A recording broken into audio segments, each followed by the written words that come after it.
الحمد للہ رب العالمین والصلاة والسلام علی سید المرسلین وعلی آلہ واصحابہ اجمعین، اما بعد فاعوذ باللہ من الشیطان الرجیم، بسم اللہ الرحمن الرحیم۔ الف لام میم، ذالک الکتاب لا ریب فیہ، آمنت باللہ صدق اللہ العلی العظیم۔ وقال اللہ تعالی فی شان حبیبہ الکریم، ان اللہ وملائکتہ یصلون علی النبی یا ایھا الذین آمنوا صلوا علیہ وسلموا تسلیما۔ اللہم صل علی سیدنا مولانا محمد وعلی آلہ وصحبہ افضل صلواتک وعدد معلوماتک وبارک وسلم، صلاۃ و سلاما علیک یا رسول اللہ صلی اللہ تعالی علیہ وسلم۔ اما بعد، ہر تعریف اور بڑائی صرف اللہ تعالی کے لیے ہے، جو سارے جہان کا مالک ہے، مختار ہے، اور جو سارے جہان کا پالنہار ہے۔ میں اس بات کی گواہی دیتا ہوں کہ اللہ تعالی کے سوا کوئی عبادت کے لائق نہیں، وہ ایک ہے، اس کا کوئی ساتھی اور شریک نہیں۔ اور میں اس بات کی بھی گواہی دیتا ہوں کہ آپ کے ہمارے پیارے آقا اور مولا حضور پرنور رحمت کونین حضرت سیدنا محمد مصطفیٰ احمد مجتبیٰ صلی اللہ تعالی علیہ وآلہ وصحبہ وسلم اللہ تعالیٰ کے آخری رسول اور اس کے برگزیدہ بندے ہیں۔ اللہ تعالیٰ حضور اکرم نور مجسم رحمت عالم صلی اللہ علیہ وآلہ وصحبہ وسلم پر، اہل بیت، صحابہ اکرام، تابعین اور تبع تابعین، اولیاء امت پر قیامت تک بکثرت رحمت اور برکت نازل فرماتا رہے۔ محبت سے ایک مرتبہ سن کر درود پاک پڑھ لیجیے۔ اللہم صلی علی سیدنا مولانا محمد معدن الجود والکرم وعلی آلہ وصحبہ وبارک وسلم، صلاۃ و سلاما علیک یا رسول اللہ صلی اللہ تعالی علیہ وسلم۔ معزز سامعین، نوجوان ساتھیوں، السلام علیکم ورحمۃ اللہ وبرکاتہ۔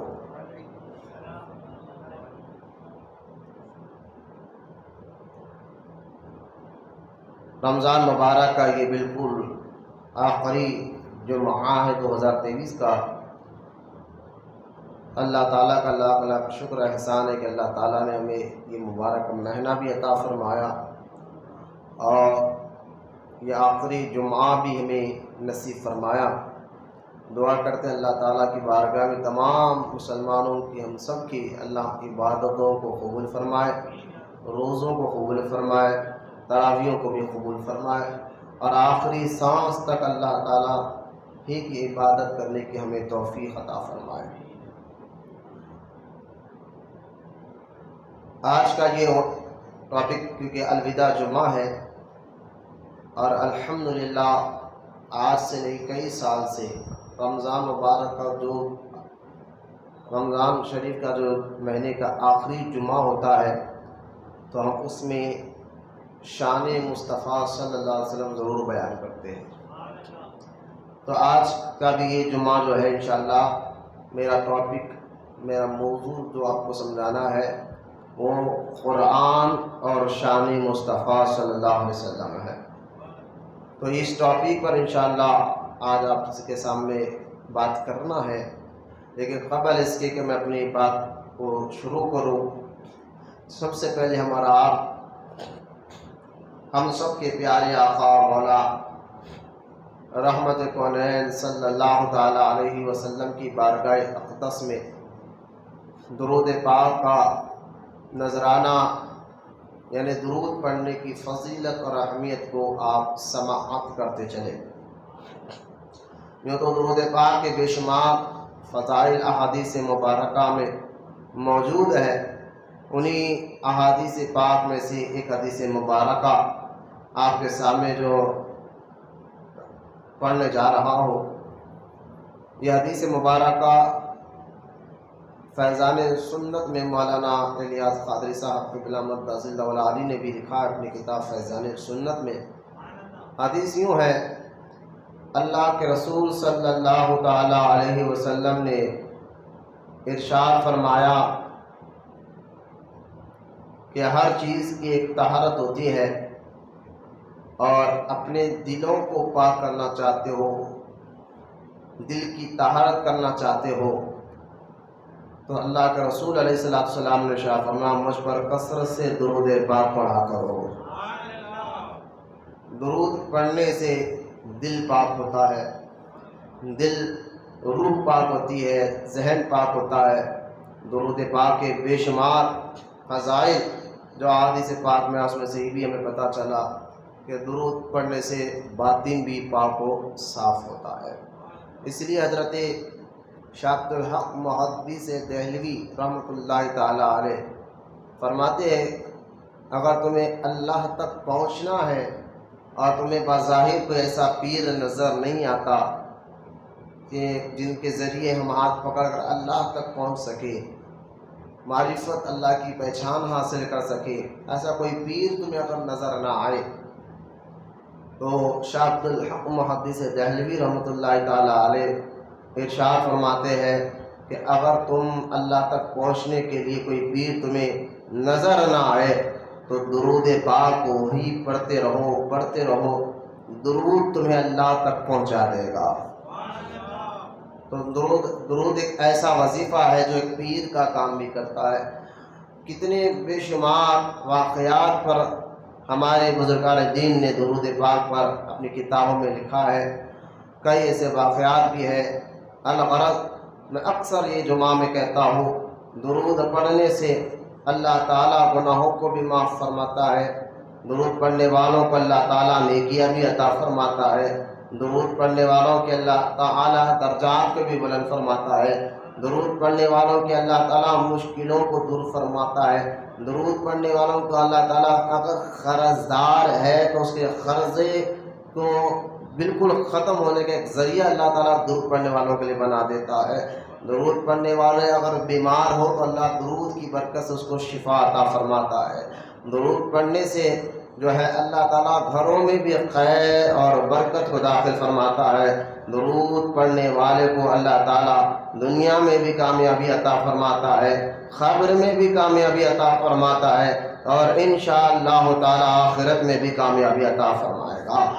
آئیے ہم سب کے پیارے آقا اور مولا رحمت کونین صلی اللہ تعالی علیہ وسلم کی بارگاہ اقدس میں بالکل محبت اور عقیدت کے ساتھ جھومتے ہوئے با آواز بلند درود پاک ہوئی اللہم صلی علی سیدنا و مولانا محمد معدن جود والکرم وعلی آلہ وبارک وسلم صلاۃ و سلام علیک یا رسول اللہ صلی اللہ تعالی علیہ وسلم۔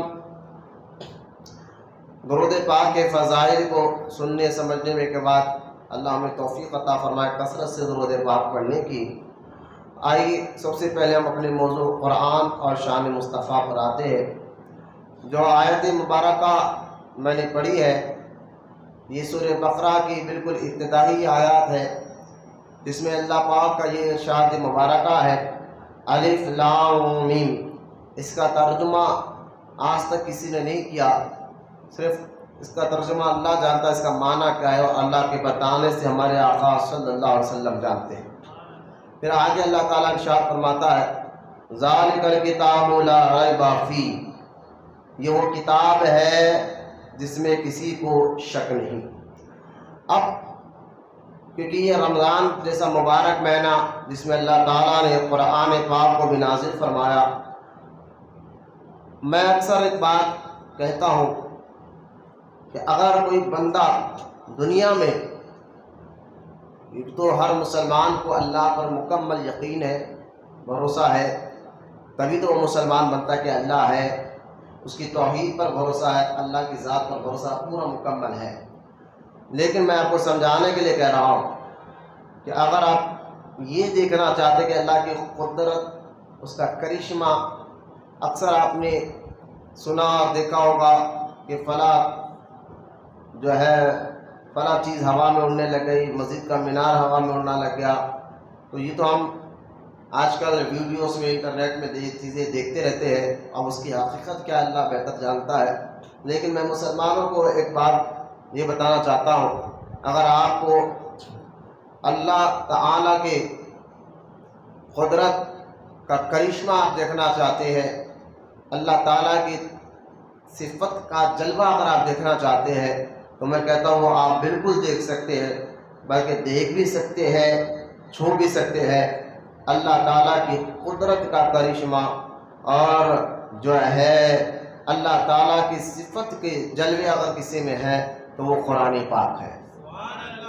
قرآن اللہ تعالیٰ کا کلام ہے، یہ اللہ کا کلام، اسے اندازہ کرے کہ قرآن اللہ کا کلام ہے۔ اور قرآن جو ہے ہم سب کے پیارے آقا رحمت کونین صلی اللہ تعالیٰ علیہ وسلم کی ذات مبارکہ پر اللہ تعالیٰ نے نازل فرمایا، تو لہٰذا یہ قرآن اللہ تعالیٰ کی قدرت کا ایک کرشمہ بھی ہے، اور یہی قرآن جو ہے ہمارے اور آپ کے پیارے آقا صلی اللہ تعالیٰ علیہ وسلم کے معجزہ بھی ہے۔ کیوں معجزہ ہے؟ کیونکہ یہ قرآن جو ہے قیامت تک کی باتیں کرتا ہے۔ قرآن جو ہے آپ کو اخلاق کی بات کرتا ہے، سماج کی بات کرتا ہے، جو باتیں آج سائنس ترقی کر رہی ہے، یہ ہمارے اکثر علماء نے بیان فرمایا، جو سائنس ٹیکنالوجی بھی ترقی کر رہی ہے، تو سارے سائنسدانوں سے بھی ہمارے علماء نے اکثر بیان فرمایا کہ جو ٹیکنالوجی تم نئی پیدا کر رہے ہو، آج سے 500 سال پہلے فون کا تصور نہیں تھا، جہاز کا تصور نہیں تھا، ٹرین کا تصور نہیں تھا، اور بھی کمپیوٹر کا تصور نہیں تھا، لیکن آج یہ سارے چیزیں موجود ہیں۔ تو ہمارے علماء فرماتے یہ جو نئے ٹیکنالوجی پیدا ہو رہی ہے، بن رہی ہے، ترقی کر رہا ہے، اس کے پیچھے بھی قرآن کا ہاتھ ہے، کہ قرآن ہی نے میں اکثر یہ بات کہتا ہوں کہ قرآن ہی نے ہمیں مزاج دی کہ ایک چیز ایسی ہے جو بجلی سے زیادہ تیز جا سکتی ہے، تو آج وہ چیز پیدا ہو رہی ہے۔ وہ جو ہماری فون ہے، آواز ہمارا اگر یہاں سے ہم فون کرتے ہیں کسی کو، تو یہ وہ بندہ دنیا کسی کونے میں بھی بیٹھا رہے تو ہماری آواز 1 سیکنڈ کے اندر وہاں پہنچ جاتی ہے۔ تو لہٰذا میں بتانا اور سمجھانا یہ چاہتا ہوں کہ قرآن ہی کی وجہ سے ساری ترقیاں موجود ہیں دنیا میں۔ اور قرآن، اگر جو لوگ کہتے ہیں کہ ہم امن پیس کا ماحول چاہتے ہیں دنیا میں، زمین پر فساد نہ ہو، جھگڑا نہ ہو، لڑائی نہ ہو، تو یقین جانیے بڑے لیڈرز جو ہیں بیٹھ کر پارلیمنٹ میں قانون بناتے ہیں، لیکن وہ قانون چند دن کے بعد ہم جانتے ہیں قانون بنتا ضرور ہے ہمارے پاس، لیکن یا تو وہ صرف غریبوں کے لیے ہوتا ہے یا پھر وہ عمل نہیں ہوتا۔ اگر وہ قانون بن بھی جائے تو اس کے بچنے کے طریقے بھی بن جاتے ہیں ہمارے پاس، اس کے بچنے کے نئے ذریعے بھی بن جاتے ہیں، لیکن پیس کا ماحول کہاں ہوتا ہے؟ اگر زمین پر امن چاہتے ہو، پیس چاہتے ہو، سکون چاہتے ہو، تو میں اکثر ان کو یہ کہتا ہوں وہ اللہ کا کلام قرآن پاک کو پڑھے اور سمجھے کہ قرآن، کیونکہ قرآن بندے کا کلام نہیں ہے، قرآن ساری کائنات کو بنانے والے رب کا کلام ہے۔ تو جو کائنات کو بناتا ہے وہی جانتا ہے کہ وہ فساد کیسے ختم ہو سکتا ہے، زمین پر امن اور سکون کا ماحول کیسے پیدا ہو سکتا ہے، تو یہ بنانے والا خالق ہی جانتا ہے۔ لہٰذا قرآن پاک جو ہے جس میں امن کا پیغام بھی ہے. یہ صرف مسلمانوں کے لیے نہیں، ہر انسان سے قرآن مخاطب کرتا ہے. اللہ کا کلام، کیونکہ سارے انسانوں کو بنانے والا اللہ ہے، تو جب اللہ کلام مصطفیٰ جامع رحمت پر نازل فرمایا، ذرا توجہ فرمائے کہ ہر انسان سے اللہ کا کلام مخاطب کرتا ہے اور بتاتا ہے کہ انسان تو تم کو میں نے بنا دیا اللہ تعالیٰ نے، لیکن تمہارے اندر اخلاق کیسے آئے، تمہارے اندر مزاج نرم کیسا ہو، تمہارے اندر اچھائی کیسے آئے، یہ ساری باتیں بھی قرآن کرتا ہے. تو خیر، قرآن کی تعلیمات پر انشاءاللہ ایک الگ سے موضوع ہم رکھیں گے، لیکن آئیے سب سے پہلے ہم قرآن کے بارے میں جانتے ہیں. دنیا میں اس وقت جتنے مذہب ہیں اور ہر مذہب کے پاس کوئی نہ کوئی اپنے مذہب کی پہچان کے لیے ایک کتاب یا کچھ تو کچھ ان کے پاس رکھا ہوا ہے. تو چاہے وہ یہودی مذہب ہو، اور میں آپ کو بتانے کے لیے کہہ دوں، اس دنیا میں جو سب سے زیادہ تحقیق کی بات ہے، سب سے زیادہ کسی مذہب کے اگر کوئی ماننے والے ہیں تو وہ عیسائی ہیں. تو جو چرچ کو جاتے ہیں، تو خیر عیسائی، چاہے وہ عیسائی ہو، تو عیسائیوں سے پوچھو آپ کہ آپ کا حق ہونے کی دلیل کیا ہے، سچے ہونے کی دلیل کیا ہے، تو عیسائی اپنا بائبل پیش کر کے کہے گا یہ ہمارا بائبل ہے، اس میں جو ہے ہم اس کے ذریعے سے ہم خدا کو پہچانتے ہیں. یہودی بھی اپنی کتاب پیش کرے گا، غیر مسلم بھی اپنے جو ہے کتابوں کو پیش کر کہتا ہے کہ یہ ہمارے فلاں جو دیوتا کی کتاب ہے، ان کے ذریعے سے ہم دین کو جانتے ہیں.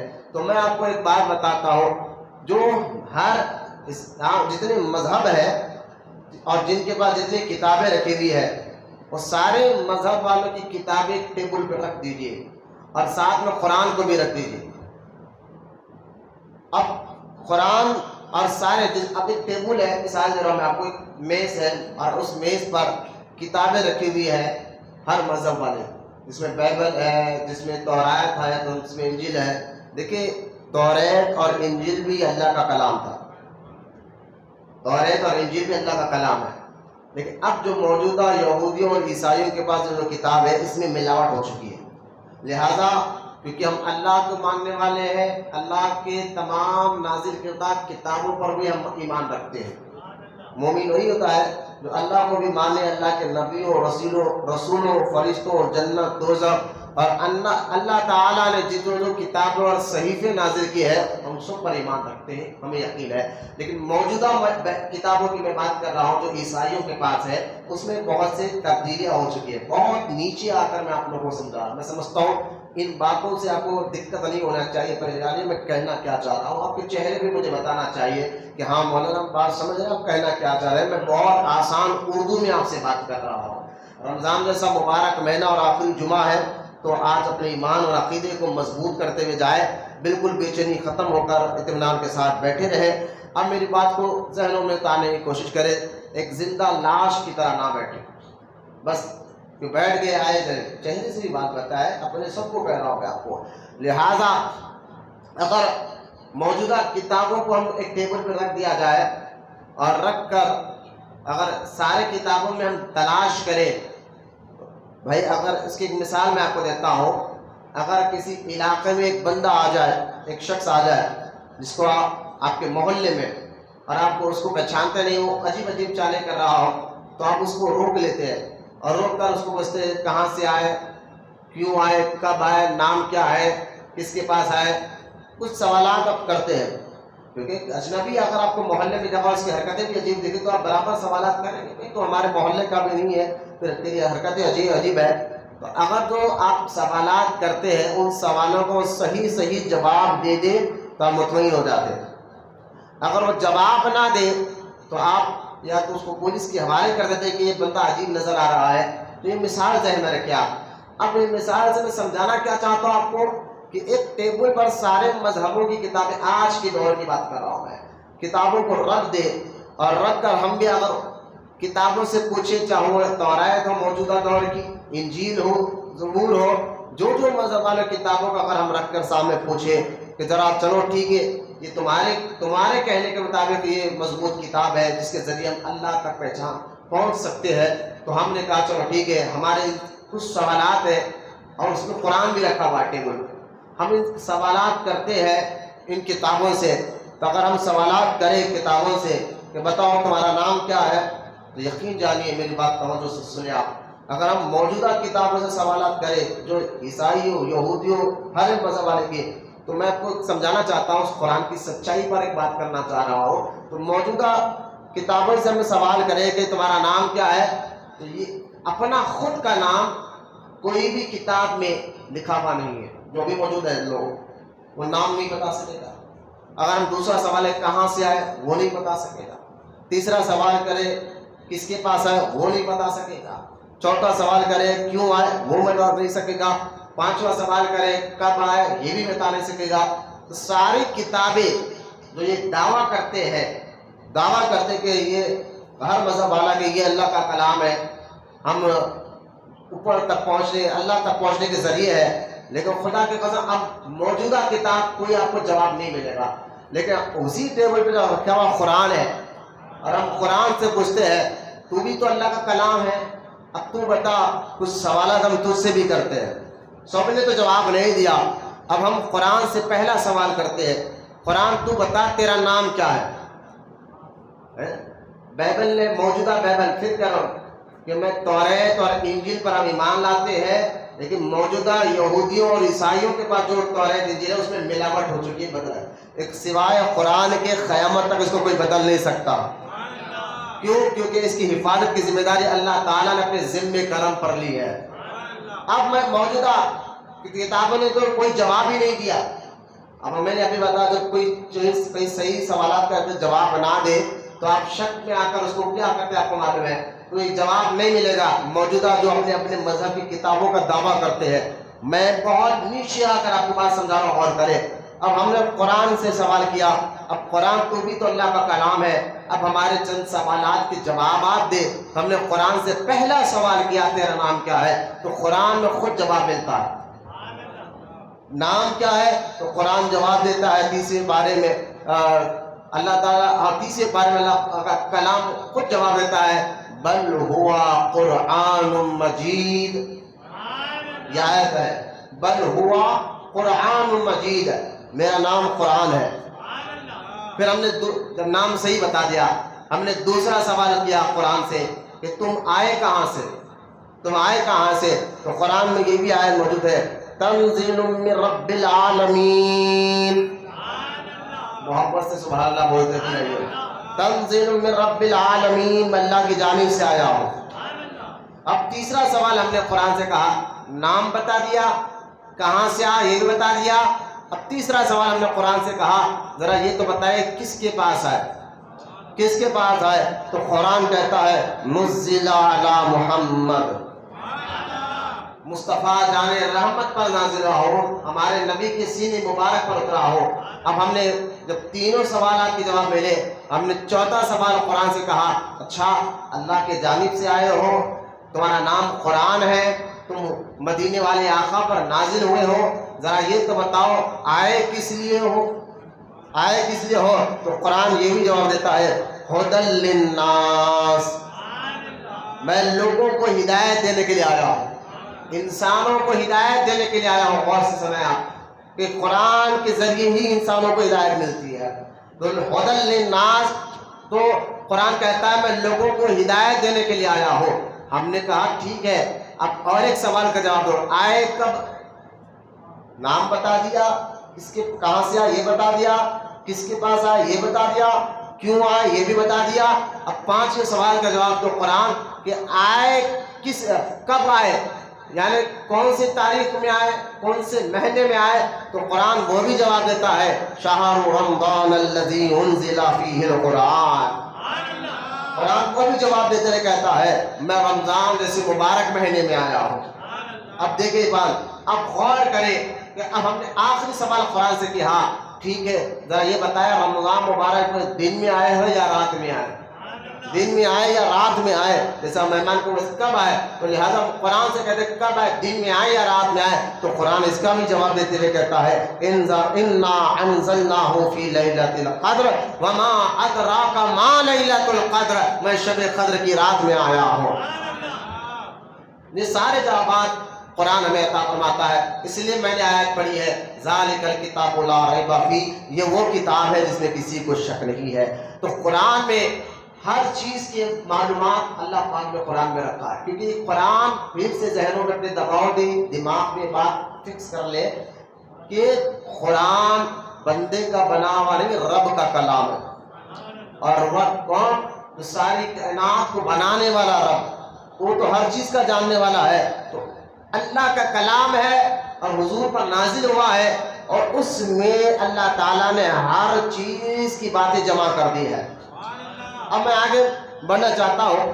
دیکھیے قرآن کو قرآن کیوں کہتے ہیں، یہ بیسک معلومات ہمیں رہنا چاہیے.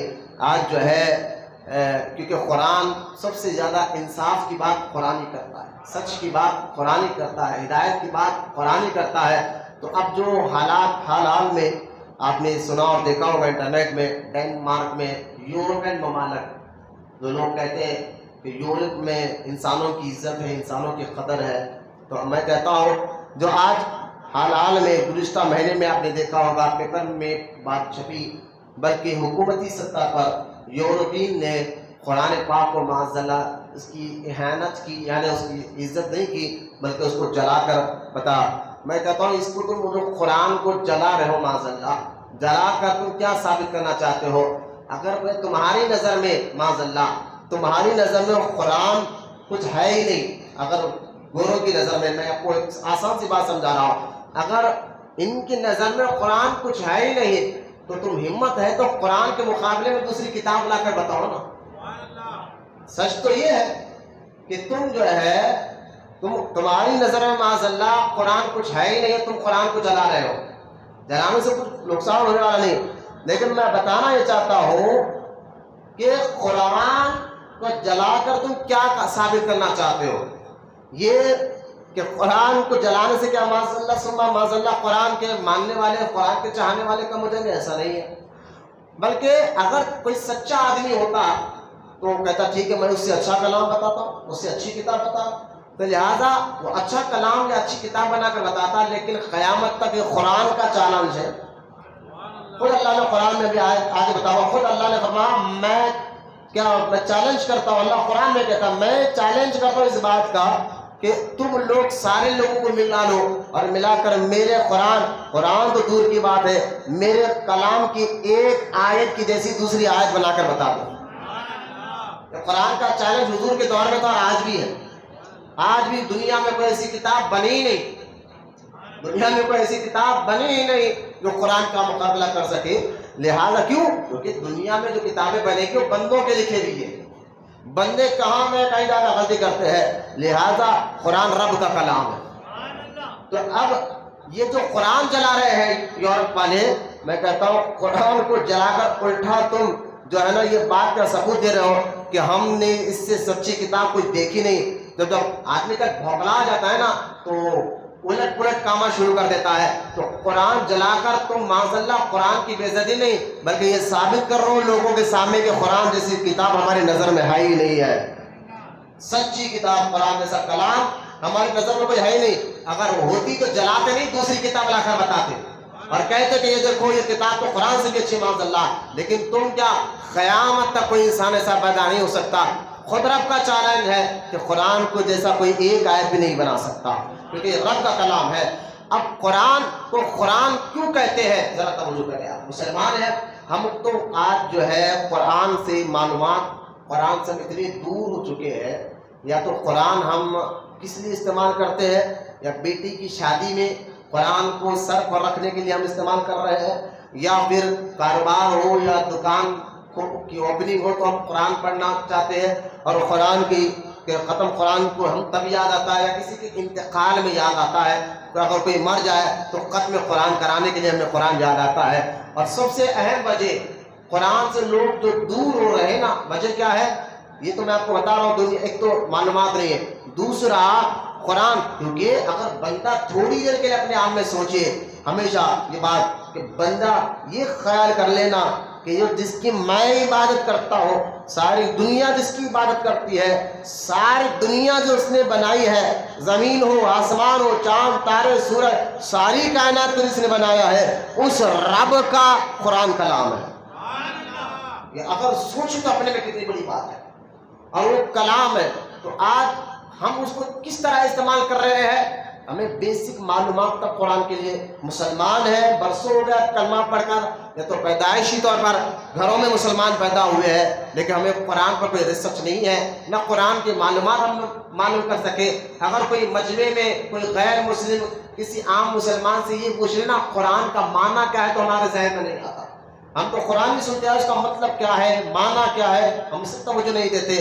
وہی غیر مسلم جو نئے نئے اسلام قبول کر رہے ہیں، وہ لوگ کو دیکھو آپ، جب ان سے پوچھا جاتا ہے کہ تم نے اسلام قبول کیوں کیا، تو وہ کہتے ہیں میں نے قرآن کو پڑھا اور ان کے استادوں سے سمجھا، قرآن کو پڑھا اور ان کے استادوں کے ذریعے سمجھا، اور سمجھ کر قرآن جب ہم نے دیکھا کہ واقعی جو قرآن میں باتیں لکھی ہوئی ہے، قرآن جن باتوں کا ذکر کرتا ہے، ایسے باتیں کوئی خدائی طاقت ہی کر سکتی ہے، عام بندہ ایسی باتیں کر ہی نہیں سکتا ہے، عام بندوں کے ذہنوں میں وہ بات جا ہی نہیں سکتی ہے جو بات قرآن کر رہا ہے۔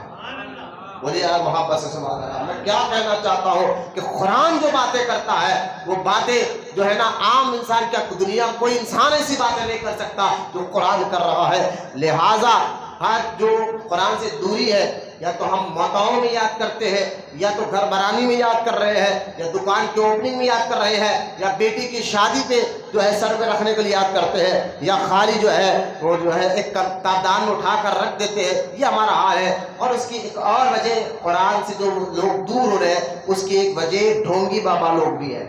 جب وہابی بدعقیداؤں سے ہمیں بچنا ہوتا ہے نا، وہاں ڈھونگی قسم کے پیر صاحب، میں سچی پیروں کی بات نہیں کر رہا ہوں، ڈھونگی قسم کے جو پیر صاحب جو گانجا پیتے ہیں، دو لمبے بال رکھ لے کے بیٹھتے ہیں، اب ان سے کہو بابا آپ ہمیں کوئی پریشانی کے لیے حل بتائے، تو کہتے بھائی اس کو ہمیں نذرانہ دے، ہماری خدمت کر، باقی ہم سب دیکھ لیتے ہیں۔ لیکن جو سچا پیر ہوتا ہے، وہ اگر اس کے پاس آپ جائیں گے، کہیں گے حضرت پریشانی آپ کیا کریں، تو وہ سچا پیر آپ کو کہتا ہے یہ قرآن کی باتوں پہ عمل کرنا شروع کر دے، قرآن تو یہ کہتا ہے تو اس بات پہ عمل کر، قرآن تو یہ بتاتا ہے اس بات پہ عمل کر، قرآن کہتا ہے یہ پڑھ، تو سچا پیر آپ کو قرآن سے جوڑتا ہے، اور ڈھونگی قسم کے لوگ آپ کو قرآن سے دور کرتے ہیں۔ تو قرآن سے دور ہونے کی وجہ یہ بھی ہے، آج جو ہے بڑی بڑی کتابیں بندے ایسے بھی ہم نے دیکھے ہیں جو بڑی بڑی کتابوں کو تو یاد کر لیتے ہیں اور یاد کر کے بڑی محنت کر کر پڑھ لیتے ہیں، لیکن قرآن جو رب کا کلام ہے اس پر زیادہ توجہ نہیں دیتے۔ آئیے میں قرآن کی بیسک معلومات پر، اس لیے کیونکہ رمضان جیسا مبارک مہینہ بالکل آخری جمعہ چل رہا ہے، قرآن رب کا کلام ہے اور قرآن اللہ کا کلام ہے، تو قرآن کا معنی کیا ہے، قرآن کا مطلب کیا ہے، بالکل آسان اردو میں آپ کو سمجھانے کی کوشش کر رہا ہوں، آپ توجہ فرمائیں۔ قرآن کا ایک معنی، قرآن کو قرآن کیوں کہتے ہیں، توجہ کریں، قرآن کو قرآن کیوں کہتے ہیں؟ تو قرآن کا ایک معنی ہے زیادہ پڑھے جانے والی کتاب، بولتے رہے سبحان اللہ۔ قرآن کا ایک معنی کیا ہے؟ زیادہ پڑھے جانے والی کتاب ہے۔ تو خدا کی قسم پوری دنیا میں اگر سب سے زیادہ اگر کوئی کتاب پڑھی جاتی ہے وہ قرآن ہے۔ اب بڑے بڑے پڑھے لکھے کو دیکھ لیں، دوسری کتابیں پڑھتا ہے تو اس کو سستی آتی ہے، کاہلی آتی ہے، بے چینی ہوتی ہے، لیکن یہ رب کا کلام ہے، جتنا پڑھتے رہو اتنا بندے کو مزہ آتے رہتا ہے۔ قرآن سب سے زیادہ پڑھی جانے والی کتاب ہے، اس لیے اس کو قرآن کہتے ہیں۔ قرآن کا معنی کیا ہے؟ جو سب سے زیادہ پڑھی جانے والی کتاب، ایک۔ اور دوسرا، قرآن کا دوسرا معنی سنیں آپ، ایک تو معنی یہ ہے عربی میں قرآن کو قرآن کیوں کہتے ہیں، پہلا معنی۔ دوسرا معنی یہ ہے کہ قرآن کو قرآن اس لیے کہتے ہیں، اس قرآن کا معنی عربی میں یہ ہے، اردو میں یہ ہے کہ سارے چیزوں کو جمع کرنے والا، سارے چیزوں کو مل کر، سارے چیزوں کو جو ایک جگہ جمع کر دے اس کو عربی میں قرآن کہتے ہیں۔ مطلب قرآن کیا ہے؟ قرآن ایک ایسی جامع کتاب ہے جس میں اللہ تعالیٰ نے زمین کا بھی ذکر کر دیا ہے، آسمانوں کا بھی ذکر کر دیا ہے، چاند تاروں کا بھی ذکر کر دیا ہے، سمندروں کا بھی ذکر کر دیا ہے، خوش اور تر کا بھی ذکر کر دیا ہے، جنات اور انسان، جنت، دوزخ، سب چیزوں کو اللہ نے قرآن میں جمع فرما دیا ہے۔ تو قرآن کو جمع کرنے والی کتاب کہتے ہیں، تو اس کا ایک معنی، قرآن کا ایک معنی جمع کرنے والی، جس میں اللہ نے سارے چیزوں کو جمع کر دیا. بولے محبت سے سبحان اللہ، سارے چیزوں کو جمع کر دیا. اچھا آپ دیکھیں، جب آپ کہیں گے مولانا قرآن میں سب چیز کا ذکر ہے، میں ابھی آیتیں بھی پڑھوں گا آپ کے سامنے. میں نے کہا ہاں، ہر چیز کا ذکر اللہ نے قرآن میں کیا. بولے ہم پڑھتے ہیں تو قرآن تو صرف نماز کی بات کرتا ہے، روزے کی بات کرتا ہے، حج کی بات کرتا ہے، زکوٰۃ کی بات کرتا ہے، ماں باپ کی خدمت کی بات کرتا ہے، سود مت لو، شراب مت پیو، جوا مت کھیلو، کسی کو نہا قتل مت کرو، گالی مت دو. قرآن یہ باتیں تو کرتا ہے. قرآن میں غیر کی باتیں کہاں سے آئے؟ میں نے کہا دیکھو جناب، میں اس کی ایک مثال دیتا ہوں. قرآن جو ہے ہر چیز کی بات کرتا ہے. ذرا اس کی مثال آپ کو دیکھیں کہ قرآن کی حقانیت پر آپ کو یقین آ جاتا ہے. قرآن میں غیب کی خبریں بھی موجود ہیں. میں آیتیں پڑھوں گا ابھی آگے چل کر. تو قرآن، ہم عام بندہ سوچتا ہے کہ ہم تو اللہ کا کلام جانتے ہیں، جس میں ہر چیز کا ذکر کیسے موجود ہے. تو میں کہتا ہوں دیکھو بھائی، اگر آپ کشتی میں سمندر میں سفر کر رہے ہیں، کشتی میں، تو غور سے سنیں میری بات کو، کون آ رہا جا رہا نہیں، میں آپ لوگوں کے چہرے دیکھ کر بات کروں گا. پھر کہہ رہا ہوں زندہ لاش کی طرح میرے سامنے نہ بیٹھے، چہروں سے بتائے کہ مولانا بات سمجھ رہی ہے، اللہ کے کلام کرو، میں اپنی واہ واہ نہیں کر رہا ہوں، نہ میں آپ کو سختی کر رہا ہوں. میں آپ کے سامنے بالکل مطمئن ہو کر ایک آسان باتیں آپ کو سمجھانے کی کوشش کر رہا ہوں. ورنہ یار پھر میں اکثر یہ بات مجھے کہنے پر مجبور کر دیتے ہیں لوگ کہ ہم روڈیوں کے ساتھ 4-4 گھنٹے بیٹھ جاتے ہیں، پہلوانوں، سود خوروں، ہوٹلوں میں بیٹھ جاتے ہیں یار، چبوتروں میں ساری رات بیٹھ جاتے ہیں، نہ چہرے پہ بے چینی ہوتی ہے، نہ بے اطمینانی ہوتی ہے. تعجب ہوتا ہے کہ مسجد میں بیٹھ کر کس چیز کی بے چینی ہمیں ہو رہی ہے. تو خیر اللہ ہمیں مسجدوں سے محبت کرنے والا بنائے. میں آپ کو بتانا چاہ رہا ہوں کہ قرآن اگر کہے کہ قرآن ہر چیز کا جامع ہے، قرآن میں ہر چیز جمع کر دی گئی ہے، تو اب عام آدمی کہتا ہے کہ پھر اس میں ہر چیز کا ذکر ہمیں سمجھ میں کیوں نہیں آتا؟ تو میں کہتا ہوں جناب، اس کے سمجھنے کے لیے ایک استاد کا، ایک رہبر کا ہونا ضروری ہوتا ہے. قرآن صرف اردو ترجمہ پڑھ کر، قرآن کا جو آج کل ایک ویڈیو آپ نے بھی دیکھا ہوگا کہ قرآن کا صرف اردو ترجمہ پڑھ کر خود سے قرآن کوئی بندہ نہیں سمجھ سکتا. اس کے لیے اردو ترجمہ پڑھو. لوگ کہہ رہے ہیں بھائی آج قرآن سمجھ کے پڑھنے کی ضرورت ہے. میں کہہ رہا ہوں یقیناً قرآن سمجھ کے پڑھنے کی ضرورت ہے، اس میں کوئی ڈاؤٹ نہیں ہے کہ قرآن صرف جو ہے بیماری دور. بچے باتیں کر رہے ہیں، ان کو سمجھاؤ، یہی مسجد باتیں نہیں کرتے، باہر چلے جاؤ. مسجد میں بات نہیں، بالکل ادب کے ساتھ بیٹھو. مسجد میں دنیاوی باتیں کرنا، ادھر ہنسنا کرنا حرام ہے، گناہ ہے. بچے تم لوگ دین بسی کو سمجھو، اور جو باتیں کریں گے میں فوراً باہر نکال دوں گا. بلکہ پتہ نہیں آپ جا کے ٹہل کے خطبہ ہوتے وقت آئے ہیں، سنجیدہ چند لوگ بھی بیٹھیں گے تو ہمارے لیے کافی ہے. بیان انٹرنیٹ پر ریکارڈ ہو رہا ہے، اللہ رسول کی باتیں ہو رہی ہے، ہمیں بے چینی نہیں ہونا چاہیے. ٹھیک ہے، اب میں آپ کو بتانا چاہ رہا ہوں کہ قرآن کو خود سے اردو ترجمہ پڑھ کر نہیں سمجھ سکتے، اس کے لیے استاد کا ہونا بھی ضروری ہے. لیکن ہم جب یہ بات کہتے ہیں تو کچھ جاہل قسم کے میڈیا والے چیخیں مارتے، دیکھو جی مولوی تو قرآن پڑھنے کو روک رہا ہے، مسلمانوں کو کہتا ہے کہ خود سے پڑھنے کو روک رہا ہے. میں نے کہا بھائی خود سے آپ نہیں پڑھ سکتے، ترجمہ پڑھ کر خود سے اکیلے قرآن نہیں سمجھ سکتے. میں آپ کو ایک مثال دیتا ہوں. جب اللہ پاک نے، غور سے سنیں، اسلام میں شروع رمضان کے روزے فرض ہوئے تو سحری جب کرنے کا جو حکم تھا وہ کیا تھا کہ جب مسلمان شروعات میں افطار کر لیتے، افطار کرنے کے بعد وہ کھانا کھا لیں گے، اس کے بعد سو جاتے، جیسا سو کے اٹھتے روزہ شروع ہو جاتا.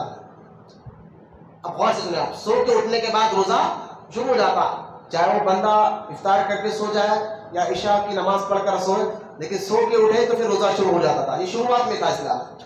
ایک صحابی باہر سے، جیسا کہ روایت میں آتا ہے، ایک صحابی جو ہے کھیت میں کام کرنے والے، اور جو لوگ کھیتوں میں کام کرتے اندازہ اس کی محنت کتنی زیادہ ہوتی ہے.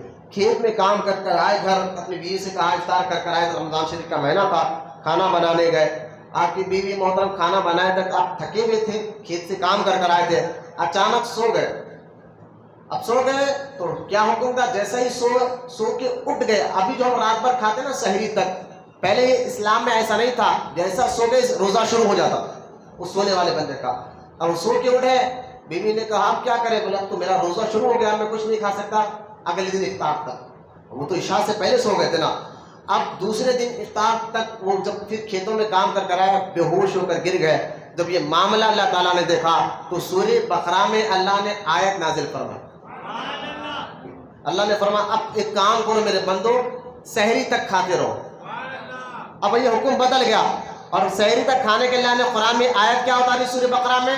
اگر میں وقت کا اندازہ نہیں ہوتا تو میں اس کو ایک ایک آیت پڑھ کر بتاتا، اور میں یہ دلیل آپ کو دے رہا ہوں کہ قرآن خود سے کوئی نہیں سمجھ سکتا.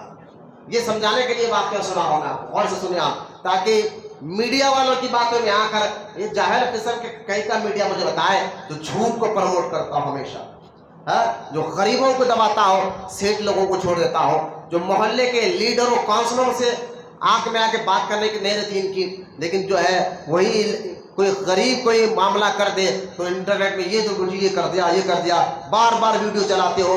یہ تمہارا میڈیا ہے. میڈیا تو سچ بات لوگوں تک پہنچانا چاہیے تھا، لیکن یہ کسی لیڈر کی بات ہو، پہلوانوں کی بات ہو کو چھوڑ دو اور صرف غریبوں کو دبانا. میں اس لیے کہتا ہوں کہ آج جو میڈیا کے ذریعے اگر جو بچے اکثر یوٹیوب دیکھتے ہیں، میں کہتا ہوں دیکھنا چھوڑ دو، کیونکہ کہاں سچ بتایا جا رہا ہے.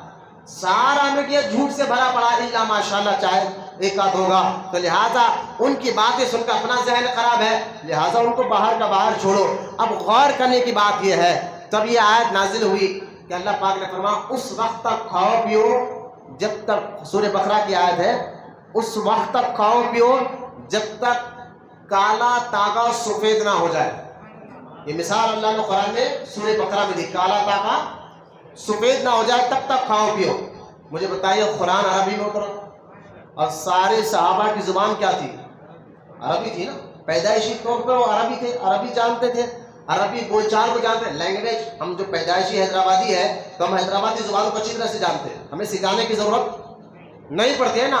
لیکن ایک صحابی عربی ہوتے ہوئے اس آیت کے معنی کو نہیں سمجھے.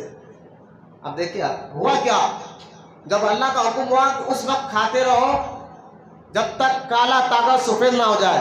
وہ گھر گئے، دو تاغے ساری رات دیکھتے رہے، کالا تاغا اور سفید تاغا دیکھتے رہے. صبح ہو گئی، جو حضور کی بارگاہ میں آئے، آ کے کہا یا رسول اللہ، اللہ تو قرآن میں یہ کہتا ہے کہ اس وقت کھاتے رہو جب تک کالا تاغا سفید نہ ہو جائے. آقا میں نے ساری رات تاغوں کو دیکھتا رہا لیکن کالا تاغا کالا ہی رہا، سفید سفید ہی رہا. جب یہ بات آ کر اس صحابی نے حضور سے کہی، حضور اتنا مسکرائے کہ سرکار کے داڑھ مبارک ظاہر ہو گئے. اور سرکار نے پوچھا مجھے ایک بات بتاؤ، تم نے اس کا معنی کیا سمجھا، اس آیت کا معنی کیا سمجھا؟ حضور میں تو یہی سمجھا کہ کالا تاغا سفید ہو جائے گا، شاید میں یہ سمجھا. سرکار نے فرمایا نہیں، اللہ کا کہنے کا مطلب یہ ہے کہ صبح صادق یعنی سحری تک کھاتے رہو. بولے محبت سے سبحان اللہ. اگر آپ سحری کے ٹائم جب ختم ہوتا ہے نا سحری کا، آپ اوپر پہاڑوں پر جا کر دیکھیں، ہلکا ہلکا جو ہے نا بلیک پن جاتے رہتا ہے اور سفیدی آتے رہتی ہے. ہلکا ہلکا بلیک کالا پن ختم ہوتا ہے، سفیدی آتے رہتی ہے اور سحری کا ٹائم ختم ہو جاتا ہے. تو یہ اللہ تعالیٰ نے قرآن میں مثال دے کر بندوں کو سمجھایا، اس وقت تک کھاتے رہو جب تک کالا تاغا سفید نہ ہو جائے، یعنی کالی رات پر سفیدی چادر ہلّا دھیرے دھیرے پھیلنا شروع کر دے. تو میں آپ کو یہ واقعے سے بتانا چاہتا ہوں، وہ صحابی تھے، خود سے قرآن کو نہیں سمجھ سکے، خود سے قرآن کو نہیں سمجھ سکے، وہ حضور کے پاس جا کر سمجھتے، وہ حضور سے جا کر پوچھتے ہیں. اب یہ ایک مثال. دوسری مثال دیکھیں، اگر کوئی کہنے خود سے قرآن پڑھو، ترجمہ پڑھو، سمجھ میں آ جائے گا. ارے بھائی یقیناً قرآن آج کے دور میں پڑھنے اور سمجھنے کی ضرورت ہے، پڑھنا ہی نہیں سمجھنے کی بھی ضرورت ہے. لیکن میں آپ کو یہ کہہ رہا ہوں پڑھنے کے ساتھ ساتھ سمجھنا ہے تو اس کے لیے عالم کے پاس یا استاد کے پاس بیٹھنا ہوگا. خود سے آپ نہیں سمجھ سکتے. کیوں؟ کیونکہ یہ بندے کا نہیں رب کا کلام ہے. ارے بھائی ایک عقل مند آدمی کے اشاروں کو آپ نہیں سمجھ سکتے. وہ اگر میں آپ کی بات کو سمجھ نہیں سکا، کیونکہ عقل مند آدمی اشارے میں اگر کوئی بات کرتا نہیں سمجھ سکتے تو رب کا کلام خود سے آپ کیسے سمجھ جائیں گے؟ اب دوسرا میں آپ کو مثال دے کر سمجھا رہا ہوں. ایک مثال میں نے بتا دی، دوسری مثال سورہ فتح میں آئے تھے، سورہ فتح میں، جس میں اللہ فرماتا ہے ید اللہ فوقیہم، ید اللہ فوقیہم. اللہ فرماتا ہے اے حبیب، جو لوگوں نے تیرے ہاتھ پر بیعت کرے وہ تیرے ہاتھ پر نہیں اللہ کے ہاتھ پر بیعت کرے.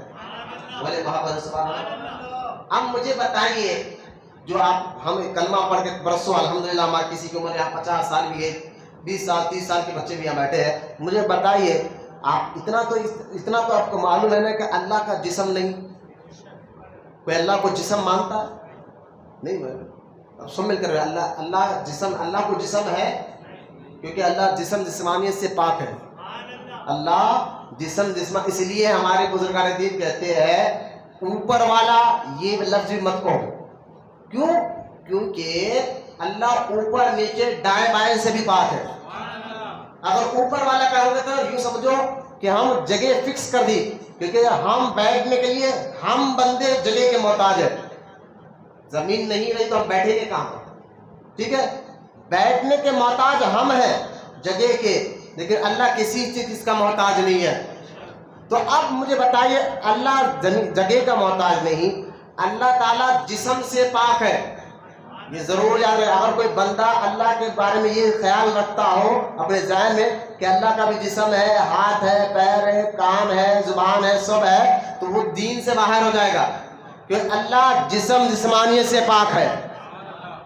یہ میں توحید کے بارے میں، رب کے بارے میں اہم معلومات آپ تک آسان اردو میں پہنچا رہا ہوں. یہ مسلمانوں کا نہیں، شروع سے سارے انبیاء نہیں کہتے کہ اللہ کی کوئی مثال ہے ہی نہیں، کہ کوئی مثال دے کر، اس لیے اللہ کی کوئی مثال نہیں دے سکتا کہ وہ ہے کیسا، کیونکہ اللہ جسم سے پاک ہے، جسمانیت سے پاک ہے. اور جب اللہ جسم سے پاک ہے، جسمانیت سے پاک ہے، لیکن اللہ قرآن میں یہ کہتا ہے ید اللہ فوقہم، اے حبیب جو تیرے ہاتھ پر بیعت کرتے ہیں وہ میرے ہاتھ پر کر رہے ہیں. تو اب یہ جو میڈیا والے ہیں نا ان کو جا کر پوچھو بھائی اللہ کو جب جسم نہیں ہے لیکن یہ آیت پر اللہ کہتا ہے میرے ہاتھ پر بیعت کر رہے ہیں، تو اللہ کا ہاتھ کہاں سے آ گیا؟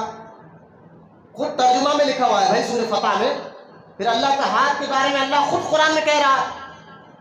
اب تو مانا کر کے بتا، خود سے ترجمہ کرو گے، خود سے پڑھ کر سمجھنے کی کوشش کرو گے تو یہاں اس آیت کا معنی کیا نکالو گے؟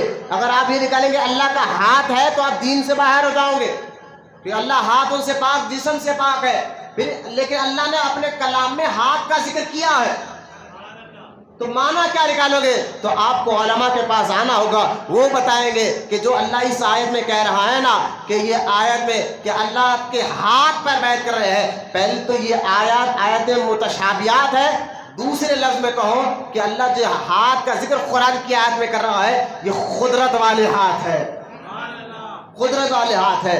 میں نے کہا خود سے قرآن کو کوئی نہیں سمجھ سکتا. دو بار میں اور بھی مثالیں دیتا لیکن میں آگے بڑھنا چاہتا ہوں آسان ایک مثال دے کر کہ دیکھیں اگر کوئی بندہ کشتی میں سفر کرائے سمندر میں، اب اس سمندر کی لہروں کو دیکھتا ہے، کشتی جب سمندر کے بیچ میں چلے جائے تو اب اس کی لہروں کو دیکھتا ہے، سمندر کے پانی کو دیکھتا ہے.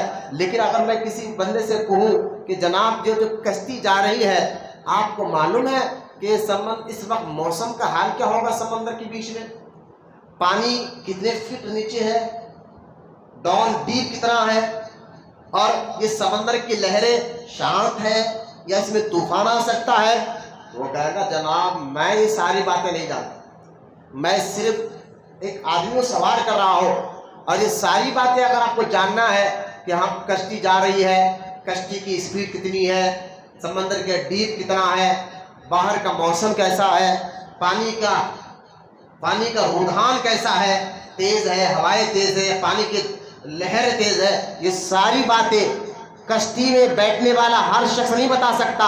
ہاں کشتی کا کپتان ضرور بتا سکتا ہے. بولو نا محبت سے سبحان اللہ. بہت نیچے کر کے میں مثال دے کر سمجھا رہا ہوں. کشتی چلانے والا کپتان سے جا کر پوچھو، وہ کشتی چلانے والا کپتان آپ کو بتائے گا کہ پانی کی ڈیپ کتنی ہے، پانی کی تیزی کتنی ہے، اور ہوائیں کیسی چل رہی ہے، اور پانی کی موجیں، سمندر کی جو موج لہریں ہے اس کی اسپیڈ کتنی ہے. ہر عام بندہ نہیں جا سکتا، لیکن کشتی چلانے والا کپتان ہی ساری باتوں کو جانتا ہے. آپ کو زیادہ پریشان ہونے کی ضرورت نہیں، انٹرنیٹ آپ دیکھ لے، یوٹیوب پر مار لے تو ایک کشتی چلانے والا کپتان ان ساری باتوں کا آپ کو پیغام دے گا کہ کشتی کیسی تیز جا رہی ہے، پانی کتنا ڈیپ ہے، سمندر کے اندر طوفان آئے گا یا نہیں آئے گا، پانی کے حالات کیا ہے، یہ ساری باتیں. بس اسی مثال کو ذہن میں رکھے، قرآن بھی ایک سمندر ہے. قرآن بھی ایک سمندر ہے تو اس کی گہرائی کتنی ہے اور اس کے اندر کیا کیا کیفیت ہے یہ ہر عام مسلمان نہیں جان سکتا. ہاں اللہ کے بتانے سے رسول جانتے ہیں اور اللہ اس کے رسول کے بتانے سے بزرگان دین جانتے ہیں اور بزرگان دین کے بتانے سے علماء جانتے ہیں, مفسرین جانتے ہیں. یہ علماء کرام کی ضرورت آپ کو پڑتی ہے قرآن کو سمجھنے کے لیے. خود سے پڑھو, خود سے سمجھو. میں کہتا ہوں یہ عام بندے کا نہیں, رب کا کلام ہے. تو اس لیے قرآن کو قرآن اس لیے کہا جاتا ہے کہ قرآن میں اللہ پاک نے سارے چیزوں کا ذکر کر دیا ہے. وہی محبت سے سبحان اللہ. اگر ہم آگے بڑھتے ہیں, قرآن کا ایک تیسرا لفظ دیکھیے قرآن میں غیبی خبریں بھی ہیں, میں ابھی بتاؤں گا. قرآن میں غیبی اشارات بھی قرآن پاک میں موجود ہے اور بھی قیامت تک کے لیے. اور قرآن اس لیے تو جو ہے نا یہ ساری باتیں ذکر کر کر قرآن چیلنج بھی کرتا ہے. جب جس دور میں قرآن اترا نا حضور کی دور مبارکہ میں, اس دور میں عربی کے اشعار یاد کرنا سنیے آپ. عرب لوگوں کے لیے عرب کا چھوٹا سا بچہ بھی, بڑے ادبی کی بات نہیں کر رہا ہوں, ایک چھوٹا سا بچہ عربیوں کا 500 سے 600 اشعار عربی کے آسانی سے یاد کر لیتا تھا. ایک عام چھوٹا سا عرب کا بچہ بھی 5 سے ان کے لیے یاد کرنا کوئی مشکل کی بات نہیں تھی. اور دوسرا جو ہے وہ جو ہے یاد بھی کر لیتے اور اپنے شعر پر اشعار پر ایک عربی اگر کچھ اشعار پڑھا تو دوسرا بھی اس سے اچھا اشعار پڑھ کر سناتا. تو ایسے دور میں جہاں پر عربی زبان کے بڑے بڑے فصحاء بڑے پڑھنے والے موجود تھے اور ایسے لوگوں کے بیچ میں انہی کی لینگویج میں قرآن اتر رہا ہے. ابھی نہیں سمجھے میں کہنا کیا چاہتا ہوں, جہاں تک آپ کو پہنچانا چاہتا ہوں. قرآن ایسے لوگوں کے بیچ میں اترا جو لوگ پہلے سے عربی زبان کے زبردست چیمپئن تھے. وہ عربی زبان میں ایسے چیمپئن تھے, اگر سامنے والا عربی میں کچھ کہے تو اشعار کچھ کہے تو اس سے اچھا اشعار دوسرا کر کے بتاتا. بڑوں کا یہ حال تھا,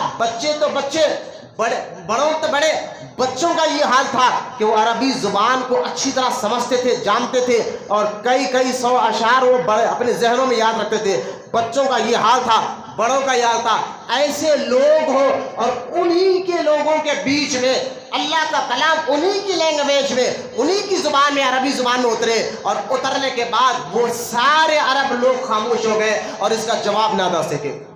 اب میں اس کی مثال دیتا ہوں کہ جب یہ آیت اتری سورہ کوثر اِنَّا أَعْطَيْنَاكَ الْكَوْثَرَ, جب یہ آیت اتری اللہ کے رسول صلی اللہ علیہ وسلم نے ایک تختی پہ اس آیت کو لکھانے لگایا اور کعبے کی دیوار پر لٹکا دیا اور لٹکا کے کہا دیکھو عرب میں تو بڑے شاعر آتے رہتے جاتے رہتے ہیں, اب اس کا جواب کون دے, اس کے مقابلے میں اس کا کون جواب دے سکتا ہے. ہر کوئی آیا کیونکہ عرب میں دستور یہ تھا, عربیوں کا وہ جب بھی کوئی عربی میں بات لکھتے تو کعبے کی دیوار پر لگا دیتے, تو دوسرا عربی آتا تو اس کو غور سے پڑھتا, اس کا جواب نیچے لکھ کر جاتا, اس سے صحیح جواب, اس سے اچھا جواب. یہ عربیوں کا عادت تھی. تو سرکار نے جب سورہ کوثر کو لکھنے کا حکم دیا اور وہ کعبے کی دیوار پر لگ گئی نا, تو لگنے کے بعد ہر کوئی آیا, دیکھا چلے گا, جواب کوئی نہیں دے سکا.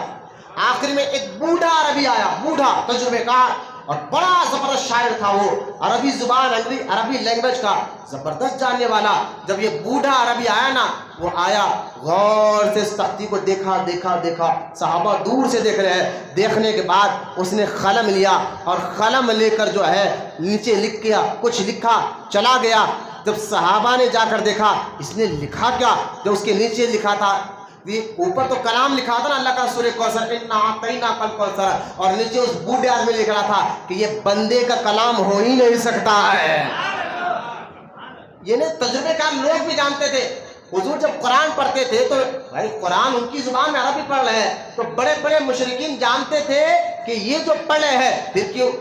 دوسری بات یہ ہے کہ حضور پر جو قرآن اترا ہے, سارے مکے کے لوگ جانتے تھے حضور کسی کے یہاں پڑھنے نہیں گئے تھے, نہ کسی مدرسے میں گئے تھے, نہ کسی استاد کے یہاں پڑھے تھے. بولتے رہیے سبحان اللہ. یہ سارے مکے کے لوگ. بھائی جس علاقے میں آپ رہتے تھے کسی بندے کو آپ جانتے تو جانتے نا کہ بندہ کہاں پڑھا کہاں لکھا, لیکن یہ سارے مکے کے لوگ یہ اچھی طرح جانتے تھے کہ حضور کے بچپن کو انہوں نے دیکھا تھا, حضور کی جوانی کو انہوں نے دیکھا تھا, حضور کے ہر عمر کو انہوں نے دیکھا تھا. وہ جانتے تھے کہ یہ محمد بن عبداللہ جو ہے نہ کسی کے یہاں پڑھے ہیں, نہ کسی مدرسے میں گئے ہیں, نہ ہی جو ہے کسی کے یہاں پڑھنے کے لیے گئے, نہ ان کا کوئی استاد ہے, لیکن یہ جو بات کرتے ہیں اور یہ جس کلام کو پڑھتے ہیں یہ کلام ایسا کلام کہ سارے پڑھے لکھے پیچھے ہو جاتے ہیں اور ان کو کہنا پڑتا ہے یہ بندے کا کلام نہیں خدائی طاقت کا کلام ہوتا ہے. ایک تو یہ کہ سارے لوگ. دوسرا دیکھیں بھائی حضور کے دور میں جو سلطنت جو تھی نا, حضور کے دور مبارک میں ابھی مسلمانوں کی سلطنت بنی نہیں تھی.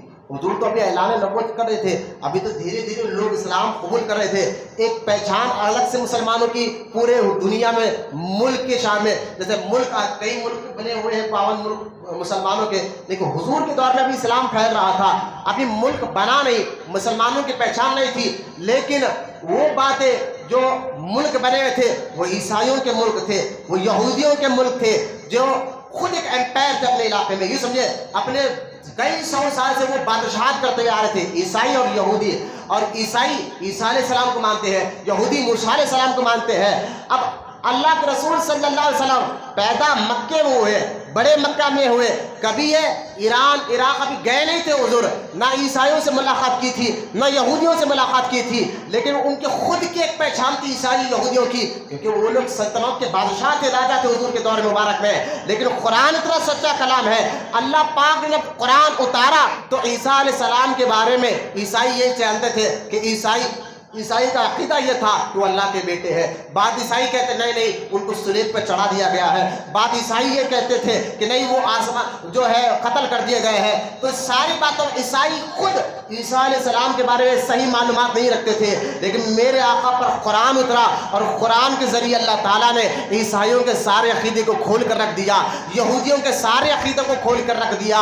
تو سارے عرب کے لوگ پریشان ہو گئے. بھائی یہ تو مکے میں پیدا ہوئے, باہر گئے میں نہیں ہے, لیکن جو یہ بات کر رہے ہیں عیسائیوں کی اور یہودیوں کی بات تو اٹھینٹک کر رہے ہیں, بات تو بالکل 100% صحیح کہہ رہے ہیں. پڑھے کسی کے پاس میں نہیں, لیکن باتیں جو کہہ رہے ہیں وہ سچ کہہ رہے ہیں, اور ان کو ماننا پڑا کہ یہ محمد کا بنا ہوا کلام نہیں ہے, رب کا بھیجا ہوا کلام ہے صلی اللہ علیہ وسلم. قرآن نے جو اٹھینٹک باتیں کی یہودی پریشان ہو گئے, قرآن نے جو اٹھینٹک باتیں کی عیسائی پریشان ہوں گے, قرآن نے جو اٹھینٹک باتیں کی مشرکین پریشان ہو گئے, اور آج بھی پریشان ہیں.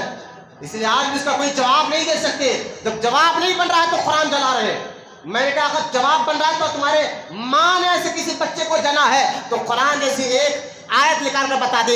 یہ تم نے اگر تم جلا کر کیا ثابت کرنا چاہتے ہو, یہی کہ ہم قرآن جیسی کوئی بات بنا ہی نہیں سکتے, اور ساری زندگی کوئی نہیں بنا سکتا, کیونکہ قرآن بندوں کا کلام نہیں رب کا کلام ہے. اچھا دیکھیں آپ, امیہ نامی مشرک مکہ میں بہت زبردست مشرک تھا اور بڑا پڑھا لکھا تھا, ذہن نشین تھا, بہت عربی لینگویج کو اچھی طرح جاننے والا تھا. وہ کہتا میں ایک مرتبہ محمد بن عبداللہ یعنی ہمارے آقا کی بارگاہ میں گیا تاکہ ان کو سمجھاؤ, لالچ دوں, چھوڑو نبوت کا دعویٰ, چھوڑو نبوت کا دعویٰ چھوڑو, میں تمہیں مال دوں گا, دولت دوں گا, میں تمہیں جو ہے عرب کا سردار بنا دوں گا, یہ کروں گا وہ کروں گا. یہ لالچ دینے کے لیے وہ حضور کے پاس گیا اور جا کر کہنے لگا اے محمد اپنے نبی ہونے کا دعویٰ چھوڑ دو, میں تمہیں دولت دوں گا, مکے کا سردار بنا دوں گا, یہ دے دوں گا. یہ کہہ رہا تھا تو اسی وقت حضور پر سورہ حامیم سجدہ والی آیت اتری جس میں اللہ نے کہا محبوب جواب آپ دے دیجئے. اب اللہ کے رسول صلی اللہ علیہ وسلم نے جب جواب دیا تو اس جواب کو سن کر وہ کلام پڑھا نا, قرآن سورہ حامیم پڑھا, جب یہ سن کر امیہ واپس آیا, ساتھیوں نے کہا کیا تمہاری بات محمد نے مان لی ہے؟ کہا نہیں, انہوں نے تو میری بات نہیں مانی ہے, لیکن جب میں ان کو یہ بات بتا رہا تھا تو ان کے رب نے جو کلام ان پر کے سینے پر اتارا ہے, خدا کی قسم میں عربی زبان کو اچھی طرح جانتا ہوں, میں نے آج تک ایسا کلام نہیں سنا جو کلام محمد رسول اللہ پڑھ کر سنا رہے ہیں. وہ کافر ہو کر جانتا تھا کہ بندے کا کلام نہیں رب کا کلام ہو سکتا ہے. میں آپ کو یہ سارے باتیں سنا کیوں رہا ہوں؟ کہ قرآن کی عظمت آپ کے ذہنوں میں بیٹھ جائے, قرآن کی اہمیت آپ کے ذہنوں میں بیٹھ جائے. قرآن جو ہے سارے چیزوں کا علم قرآن میں اللہ پاک نے جمع فرمایا. یہ باتیں آپ کے ذہنوں میں بیٹھ جائے اچھی طرح سے, اس لیے ساری باتیں جا رہا ہوں کہ قرآن کتنا سچا کلام ہے. خود اللہ قرآن میں فرماتا ہے ذالک الکتاب لا ریب فیہ, یہ وہ کتاب ہے جس میں کسی کو, مسلمان کو تو شک ہوتا ہی نہیں الحمدللہ, لیکن مشرکین بھی اس کو جانتے تھے مانے نہیں, لیکن جانتے تھے کہ یہ محمد کا کلام نہیں, یہ رب کا کلام ہے. تو قرآن جو ہے, کیونکہ یہ رمضان جیسا مبارک مہینہ, قرآن حضور کے دور میں جب اترا, نازل ہوا, اور یوں سمجھے قرآن کی ایک اور عظمت آپ کو بتاتا ہوں. توریت موسیٰ علیہ السلام پر اتری, انجیل عیسیٰ علیہ السلام پر اتری, زبور حضرت داؤد علیہ السلام پر اتری. لیکن میں آپ کو بتاؤں موسیٰ علیہ السلام کو جو, یہ بھی اللہ کا کلام تھا توریت, اور وہ جو ہے نا اس کے متعلق کہا گیا ہے کہ اس کو تختیوں پہ لکھی ہوئی تھی توریت. جب موسیٰ علیہ السلام توریت لینے گئے اللہ کے پاس, تو توریت موسیٰ علیہ السلام کو لکھی ہوئی ملی, ایک دم ملی. اور سنیں, موسیٰ علیہ السلام کو جو توریت ملی ہے, جس میں وہ بھی اللہ کا کلام نا, لکھی ہوئی ملی. کیسا ملی؟ اور ایک دم دے دی گئی, یہ لے لو اور جاؤ اپنے بندوں کو اس کے پیغام سناؤ. بولے یا سبحان اللہ. توریت لکھی ہوئی ملی اور ایک ہی وقت میں مل گئی کہ یہ لو اور جا کر اپنے بندوں کو کلام سناؤ, اللہ کے فرمان سناؤ. زبور لکھی ہوئی ملی اور ایک ہی وقت میں ملی. انجیل لکھی ہوئی ملی اور ایک ہی وقت میں ملی. لیکن قرآن حضور کو جو اترا ہے وہ لکھا ہوا نہیں ملا, پڑھا ہوا ملا. نہیں سمجھا؟ لکھ کر اگر کوئی بندہ آپ کو دے تو اس کو آپ پڑھ سکتے ہیں, لیکن اس کا کئی معنی, کئی مطلب آپ سمجھ نہیں سکتے. لیکن بندہ جس کا کلام وہ خود پڑھ کر سنا ہے, وہ تو کئی معنی آپ کو سمجھ سکتا ہے. کہ جہاں آپ کو معنی سمجھنے ہے تو بھائی یہ آپ کا کلام آپ ہی بتائیں اس کا مطلب کیا ہے. لہذا لکھا ہوا آنا سے زیادہ مضبوط پڑھا ہوا آنا ہے کہ جبریل اللہ کے حکم سے آتے اور حضور کو سکھاتے, اور حضور اللہ کے حکم سے اس آیتوں کو یاد کر لیتے, پھر بندوں کو بتاتے. تو قرآن حضور کے پاس لکھا ہوا نہیں, پڑھا ہوا آیا ہے. بولے محبت سے سبحان اللہ. پڑھا ہوا آیا ہے. ایک تو یہ کہ پڑھا ہوا آیا ہے, اور دوسرا یہ کہ ہر نبی کو جو کتاب ملی, جو کلام ملا, ایک دم مل گیا, ایک دم مل گیا. لیکن قرآن جو ہمارے نبی پر ملا ہے وہ ایک دم نہیں, بلکہ حضور کو 23 سال کے عرصے میں تھوڑا تھوڑا ملا. سبحان اللہ. یہ بندوں پر, حضور کی امت پر اللہ کا کرم دیکھے کہ حضور کی امت پر اللہ تعالیٰ نے یہ کرم فرمایا کہ اپنا جو احکامات ہے, اپنے کلام ایک دم نہیں دیا, بلکہ 23 سال تک موقع کے حساب سے دھیرے دھیرے دیتے رہے. آپ غور کریں مسلمانوں کہ اب آپ کہیں گے مولانا پہلے کے لوگ کو ایک دم مل گیا اور ہمارے نبی پر 23 سال کیوں لگے؟ کہا کہ موقع کے حساب سے دیتا رہا. قرآن ڈائریکٹ پہلے آ کر یہ نہیں کہا کہ نماز پڑھو. جب اللہ کا کلام اترا تو آپ دیکھیں پہلے اللہ کے کلام میں توحید کے بارے میں ذکر ہے. تم ایمان اللہ پر کیسے لاؤ گے, رسول پر کیسے لاؤ گے, فرشتوں پر کیسے لاؤ گے, جنت پر کیسے لاؤ گے, دوزخ پہ کیسے لاؤ گے. پہلے کئی سال تک مسلمانوں کو توحید پہ مضبوط کر دیا گیا. جب وہ توحید پر مضبوط ہو گئے اب نماز کا حکم آ رہا ہے. اچھا نماز کے فوراً بعد روزے کا حکم نہیں ہوا, پہلے نماز میں مضبوط کر دیا گیا. جب نماز میں مضبوط ہو گئے پھر نماز آنے کے 2 سال بعد روزے کا حکم آ رہا ہے. اب روزہ رکھا کرو. اب روزے میں مضبوط ہو گئے پھر اس کے کئی سال کے بعد حج کا حکم آ رہا ہے. اب حج ادا کرو. حج کرنے میں مضبوط ہو گئے پھر اس کے کئی سال کے بعد زکوٰۃ دینے کا حکم آ رہا ہے. یہ رب کا کرم ہے ہمارے امت محمدیہ پر حضور کے وسیلے سے کہ اللہ تعالیٰ نے جو احکام قرآن کے ذریعے ہمیں دیے ایک دم نہیں دیے, بلکہ دھیرے دھیرے میں عطا فرمایا ہے. اس وجہ سے 23 سال لگے حضور کو قرآن مکمل کرنے میں. ایک دم نہیں بلکہ دھیرے دھیرے پڑھا ہوا اترا اور ایک دم نہیں اترا. یہ بھی بیسک معلومات قرآن کے لیے ہے. اب آگے بڑھے. قرآن کے بارے میں اللہ کے رسول صلی اللہ علیہ وسلم فرماتے ہیں قرآن کو دیکھنا عبادت ہے. بولتے رہیے سبحان اللہ. قرآن کو دیکھنا عبادت ہے, قرآن کو چھونا بھی عبادت ہے. دیکھنا عبادت, چھونا عبادت, اور آگے سنیے آپ, قرآن کا سننا بھی عبادت ہے. بولیے سبحان اللہ. قرآن کا سننا بھی عبادت ہے. میں اللہ کے کلام اپنے دلوں پہ تاثیر اللہ کے کلام کے لیے تو ان باتوں کو سنیں. آپ ٹائم پاس کے لیے نہیں بیٹھے, اللہ کے کلام کو سمجھنے کے لیے بیٹھے ہیں. خدا کی قسم بہت آسان کر کر سمجھا رہا ہوں. قرآن کو دیکھنا عبادت, قرآن کو چھونا عبادت, اور قرآن کو سننا عبادت. اس لیے کہا گیا, خود قرآن میں اللہ کہتا ہے اے ایمان والو, اگر جب اللہ کا کلام قرآن پڑھا جائے تو سب کام چھوڑ کر قرآن کو سننے لگ جاؤ. سب کام چھوڑ کر قرآن کو غور کریے. آیت ہے تو اس آیت سے پتہ کیا چلا کہ قرآن کا پڑھنے کے ساتھ ساتھ قرآن کا سننا, یعنی جہاں قرآن پڑھا جاتا ہے تو سننے والے کو بھی فرض ہے قرآن کا سننا. لیکن آج ہمارا حال کیا ہے, جب دیکھیں کسی چیز کی ہم قدر نہیں کرتے نا تو اس کی وجہ سے ہمیں ملامت کی جاتی ہے. حال ہمارا یہ ہے کہ آج ہم ہمارے گھروں میں ختم قرآن رکھتے ہیں, لیکن ختم قرآن میں اکثر آپ نے دیکھا ہوگا ہوتا کیا ہے, میٹ میں ایک مولانا, میں کہتا ہوں ان مولاناؤں کو بھی شرم آنی چاہیے. قرآن تو پڑھتے ہو بیٹھ کر, ایک ایک قرآن صبح سے لے کر شام تک ختم کر رہے ہو. ارے وہ بندے قرآن پڑھ رہا ہے ہدیہ کے لیے, بس تیزی سے یا لمن تالمن کے سوا سمجھ میں نہیں آ رہا, لیکن چل ٹھیک میں پڑھ رہا ہے.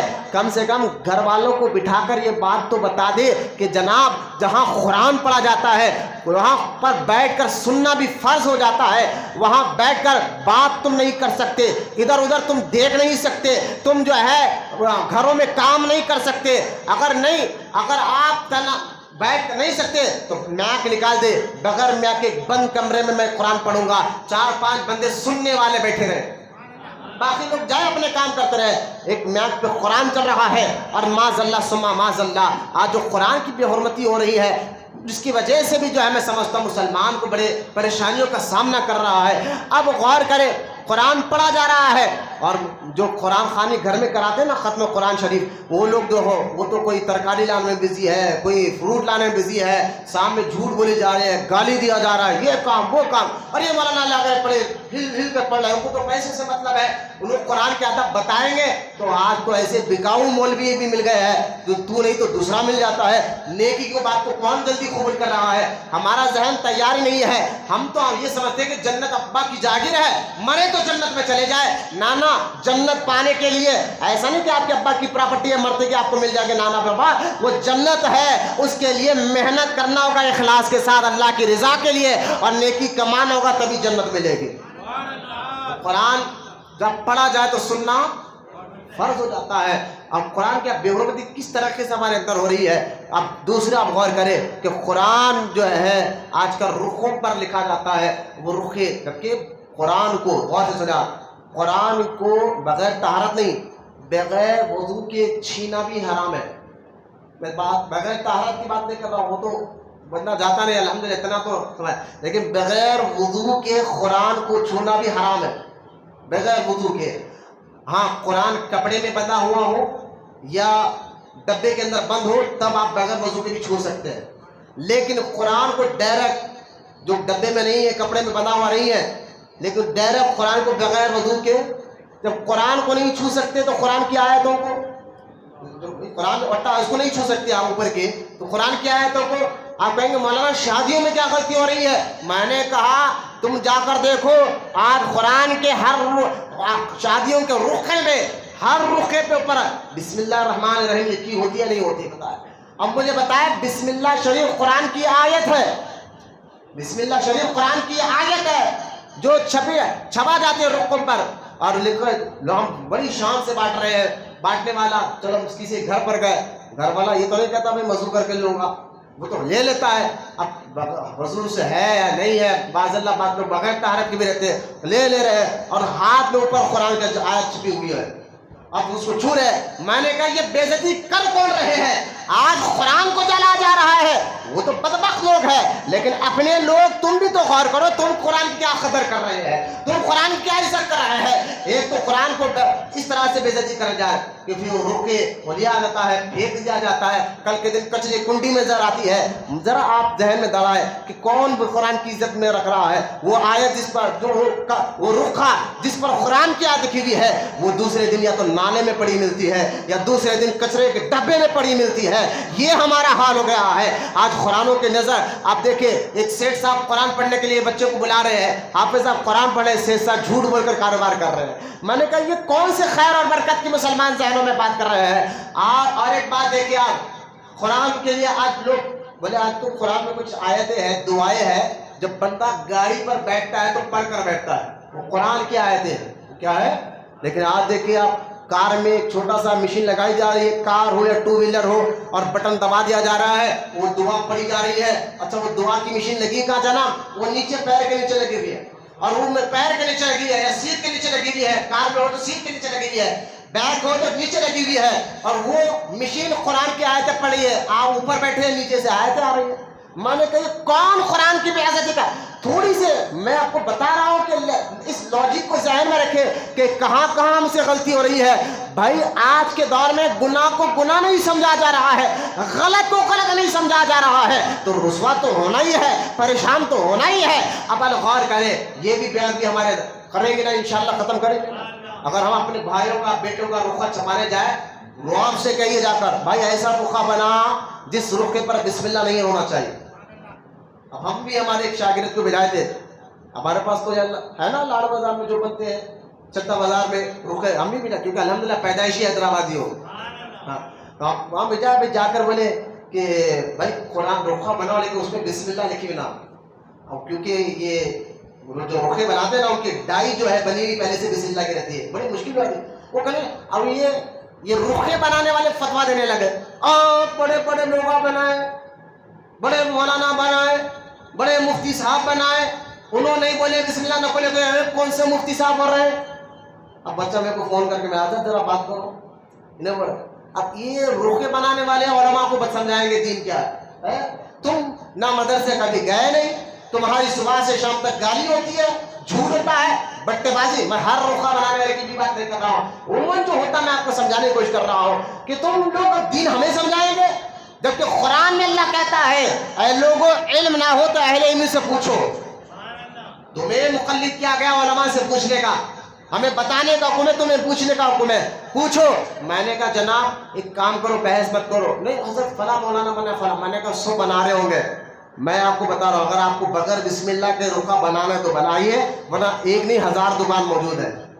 ایک آپ نہیں بنائیں گے، دوسری دکان والے بنانے کے نہیں بناتا ہوں، اب بنایا، اب بنایا، تو دوسری دکان کا نام تو بنایا. تو خدا کی قسم یہ بے حرمتی ہمارے اندر ختم ہونا کریں گے نا انشاءاللہ. قرآن کی آیتیں ہم روپے پر، میں پیپر والوں کو بھی اکثر کہتا ہوں خدا آپ رحم کرو یار، تم اردو پیپروں میں قرآن کی آیتیں لکھ کے چھاپ دیتے ہو، گنبد خضرا چھاپ دیتے ہو، کعبۃ اللہ کی تصویر چھاپ دیتے ہو، حدیثیں چھاپ دیتے ہو. اب وہ پیپر والا کہاں کہاں پھینکتا ہے، کس انداز میں پھینکتا ہے، جو جن کے گھروں میں پیپر آتے وہ اندازہ جانتے ہیں. اب مجھے بتائیے کہ کیا ثابت کرنا چاہتے ہیں؟ مسلمان خود جو ہے قرآن کی بے عزتی کر رہا ہے تو پھر اس کو سکون کہاں سے ملے گا؟ یہ ساری باتیں جو ریگولر چل رہے ہیں قرآن کو لے کر، یہ باتیں آپ کو بتا رہا ہوں. اب یہ ساری باتیں ذہن میں رکھتے آگے بڑھتے ہیں. قرآن پاک جس میں اللہ نے سارے علوم کو جمع فرما دیا، بولیے محبت سے سبحان اللہ. تھکے تو نہیں نا؟ دونوں ہاتھ اٹھا کر بولیے سبحان اللہ. بعد میں تیزی سے کر رہا ہوں. اب قرآن اللہ کا کلام، قرآن اس لیے قرآن کہا جاتا ہے جس کو زیادہ پڑھا گیا ہے. قرآن کو قرآن اس لیے کہا جاتا ہے اس میں سارے علوم کو جمع کر دیا گیا ہے. قرآن کو قرآن اس لیے بھی کہا جاتا ہے کہ اس میں ہر چیز کا اللہ پاک نے علم رکھ دیا ہے. قیامت تک کیا ہوگا قرآن بتائے گا، لیکن وہ نظر ہونا چاہیے، وہ کیفیت ہونا چاہیے، وہ استاد ہونا چاہیے، وہ عالم ہونا چاہیے جو قرآن آپ کو سمجھائے. وہ سے لوگ کہتے ہیں مولانا آج سائنس ترقی کر رہی ہے کہ ایک سے ایک سواری بنانے کے لیے سائنس ایک کوشش کر رہی ہے کہ کوئی ایسی سواری بنایا جائے کہ بجلی سے زیادہ تیز وہ سواری جائے. آج سواری ٹرین دیکھیں ایک سے ایک اسپیڈ بن گیا، مہینوں کا سفر گھنٹوں میں ہو گیا. لیکن سائنس اس ترقی کر رہی ہے نا، یہ سائنس ایک ٹیکنالوجی کر رہی ہے کہ ایسی چیز سواری بنائے جو بجلی سے زیادہ تیز جائے. لیکن میں آپ کو بتاؤں جو لوگ بچے سائنس پڑھتے ہیں یا اس کالج میں اسکول میں پڑھتے ہو کوئی اندازہ ہے، لیکن جو نہیں پڑھتے میں بتانا چاہتا ہوں کہ بجلی کی جو اسپیڈ ہے وہ 1 سیکنڈ میں 1,24,000 یا 25,000 یا ایک روایت اور لوگ کہتے ہیں 80,000، 1,80,000 فی میل یعنی 1 سیکنڈ میں 1,80,000 میل کا سفر بجلی طے کرتی ہے. بولے یا سبحان اللہ. یہ آپ پڑھا جاتا میں آپ کہیں گے میں نے کہا یہ سارے سائنسدان اسکول کے بڑے بڑے پروفیسر کہیں گے, ٹیچرز کہیں گے کہ بجلی کی اسپیڈ کیا ہے. یہ کھٹکا بول 1 سیکنڈ میں لیٹ آ رہی ہے تو کس اسپیڈ سے جا رہی ہے, تو اس کی اسپیڈ کا اندازہ لگانے کے کہا گیا وہ 1,80,000 فی میل سیکنڈ میں اتنی اسپیڈ طے کرتی ہے. تو ایک شخص جو ہے بجلی سے زیادہ اسپیڈ, بجلی سے بھی زیادہ اسپیڈ کوئی سواری بنانے کی کوشش کر رہا ہے. ایک عالم کے پاس کسی نے آ کر کہا آپ کا یہ دعویٰ ہے کہ قرآن میں ہر چیز کا علم ہے. میں نے کہا الحمدللہ ہے. ہمارا علماء کے پاس کسی نے ہے مولانا, بولے ہاں. تو اب مجھے بتائیے آپ کہہ رہے ہیں کہ سائنس جو ترقی کر رہی ہے اس کو تھیوری دینے والا قرآن ہے. میں نے کہا ہاں قرآن ہی ہے, تھیوری قرآن ہی دیتا ہے, بعد میں تم ترقی کر رہے ہو. تو وہ کہنے لگا اچھا ایک بات بتائے کوئی سواری بن سکتی ہے بجلی سے زیادہ اسپیڈ؟ ہم تو کوشش کر رہے بنانے کی, بجلی کی اسپیڈ بھی پیچھے کر دے, اس سے زیادہ وہ سواری تیز جائے. کیا قرآن یہ بات کا بھی ذکر کرتا ہے؟ قرآن اس بات کی طرف بھی اشارہ دیتا ہے؟ ہم نے کہا ہاں. بولو یا سبحان اللہ. شاید میں کیا سمجھا رہا تھا, میں نے کہا ہاں قرآن اس کا بھی اشارہ دیتا ہے, قرآن یہ بھی بتاتا ہے. میں نے وہ کیسا؟ میں نے کہا 15واں پارہ کی پہلی آیت پڑھو, سبحان الذی اسری بعبدہ. اللہ فرماتا ہے پاک ہے وہ ذات جو اپنے بندے کو لے گیا ایک پل میں زمین سے آسمان جا کر واپس آئے. میں نے کہا بندہ یعنی حضور گئے کس پر گئے؟ براق پر گئے. براق بجلی کو کہتے ہیں. میں نے کہا حضور اس پر بیٹھ کر بتا رہے ہیں کہ بجلی سے زیادہ تیز بندہ جا سکتا ہے. یہ ترقی آگے چل, آج 2023 چل رہا ہے, شاید 2040 تک ایسی سواری بن جائے. آپ تعجب مت کریں, قرآن پہلے اشارہ دے چکا ہے. 2035 یا 40 تک شاید ایسی کوئی سواری بن جائے. آپ پریشان نہ ہو, قرآن 1400 سال پہلے یہ بات کر چکا ہے. بولے یار سبحان اللہ. یہ قرآن ساری چیزوں کا علم ہے. اب اگر آپ دیکھیں, میں یہ ساری باتیں اب اگر ہم قرآن کو دیکھیں بہت تیزی سے وقت ختم ہو رہا ہے, الوداع جمعہ بھی ہے, کون آ رہا کون جا رہا اس کو توجہ ہے. اب نیچے آ جائے. قرآن میں اگر ہم دیکھیں تو قرآن میں 3 قسم کے سبجیکٹ ہمیں ملتے ہیں. کتنے قسم کے؟ سن مل کر کتنے؟ 3. قرآن جو ہمیں پیغام دیتا ہے, اللہ کا کلام ہے نا, اور ہمیں ہدایت کے لیے آیا. ھدی للناس, قرآن لوگوں کی ہدایت کے لیے آیا. اور ایک جگہ اللہ قرآن میں کہتا ہے ھدی للمتقین, کہ متقی کا فائدہ اٹھاتا ہے. آپ مجھے بتاؤ قرآن جو ہے اس میں اگر ہم غور کریں تو قرآن میں بہت تیزی سے میں بات سمجھانے کی کوشش کروں, اللہ کرے آپ کو بات سمجھ میں آ جائے کہ قرآن 3 قسم کی باتیں کرتا ہے, یعنی 3 سبجیکٹ قرآن دیتا ہے. بھائی جو اسکول میں ٹیچر آتے ہیں پڑھانے پریٹ لے کر, اس پریٹ میں کوئی ایک سبجیکٹ ہوتا ہے, سوشل پڑھانے کے لیے, انگلش پڑھانے کے لیے, میتھس پڑھانے کے لیے ایک سبجیکٹ لے کر آتے ہیں. قرآن 3 سبجیکٹ کی بات کرتا ہے. مولانا سبحان اللہ. یہ آسان بہت نیچے تک آپ کو سمجھا رہا. ایک قرآن کی کچھ آیتوں میں اللہ تعالیٰ نے پہلے توحید کا ذکر کیا. توحید سے مراد اللہ ہے, ایک ہے. توحید نبیوں, رسولوں, فرشتوں, جنت, دوزخ, قیامت, ان تمام باتوں اس کو ایمان کہتے ہیں. تو قرآن کے ایک سبجیکٹ یہ باتیں کرتا ہے کہ تمہیں توحید کیسا لانا.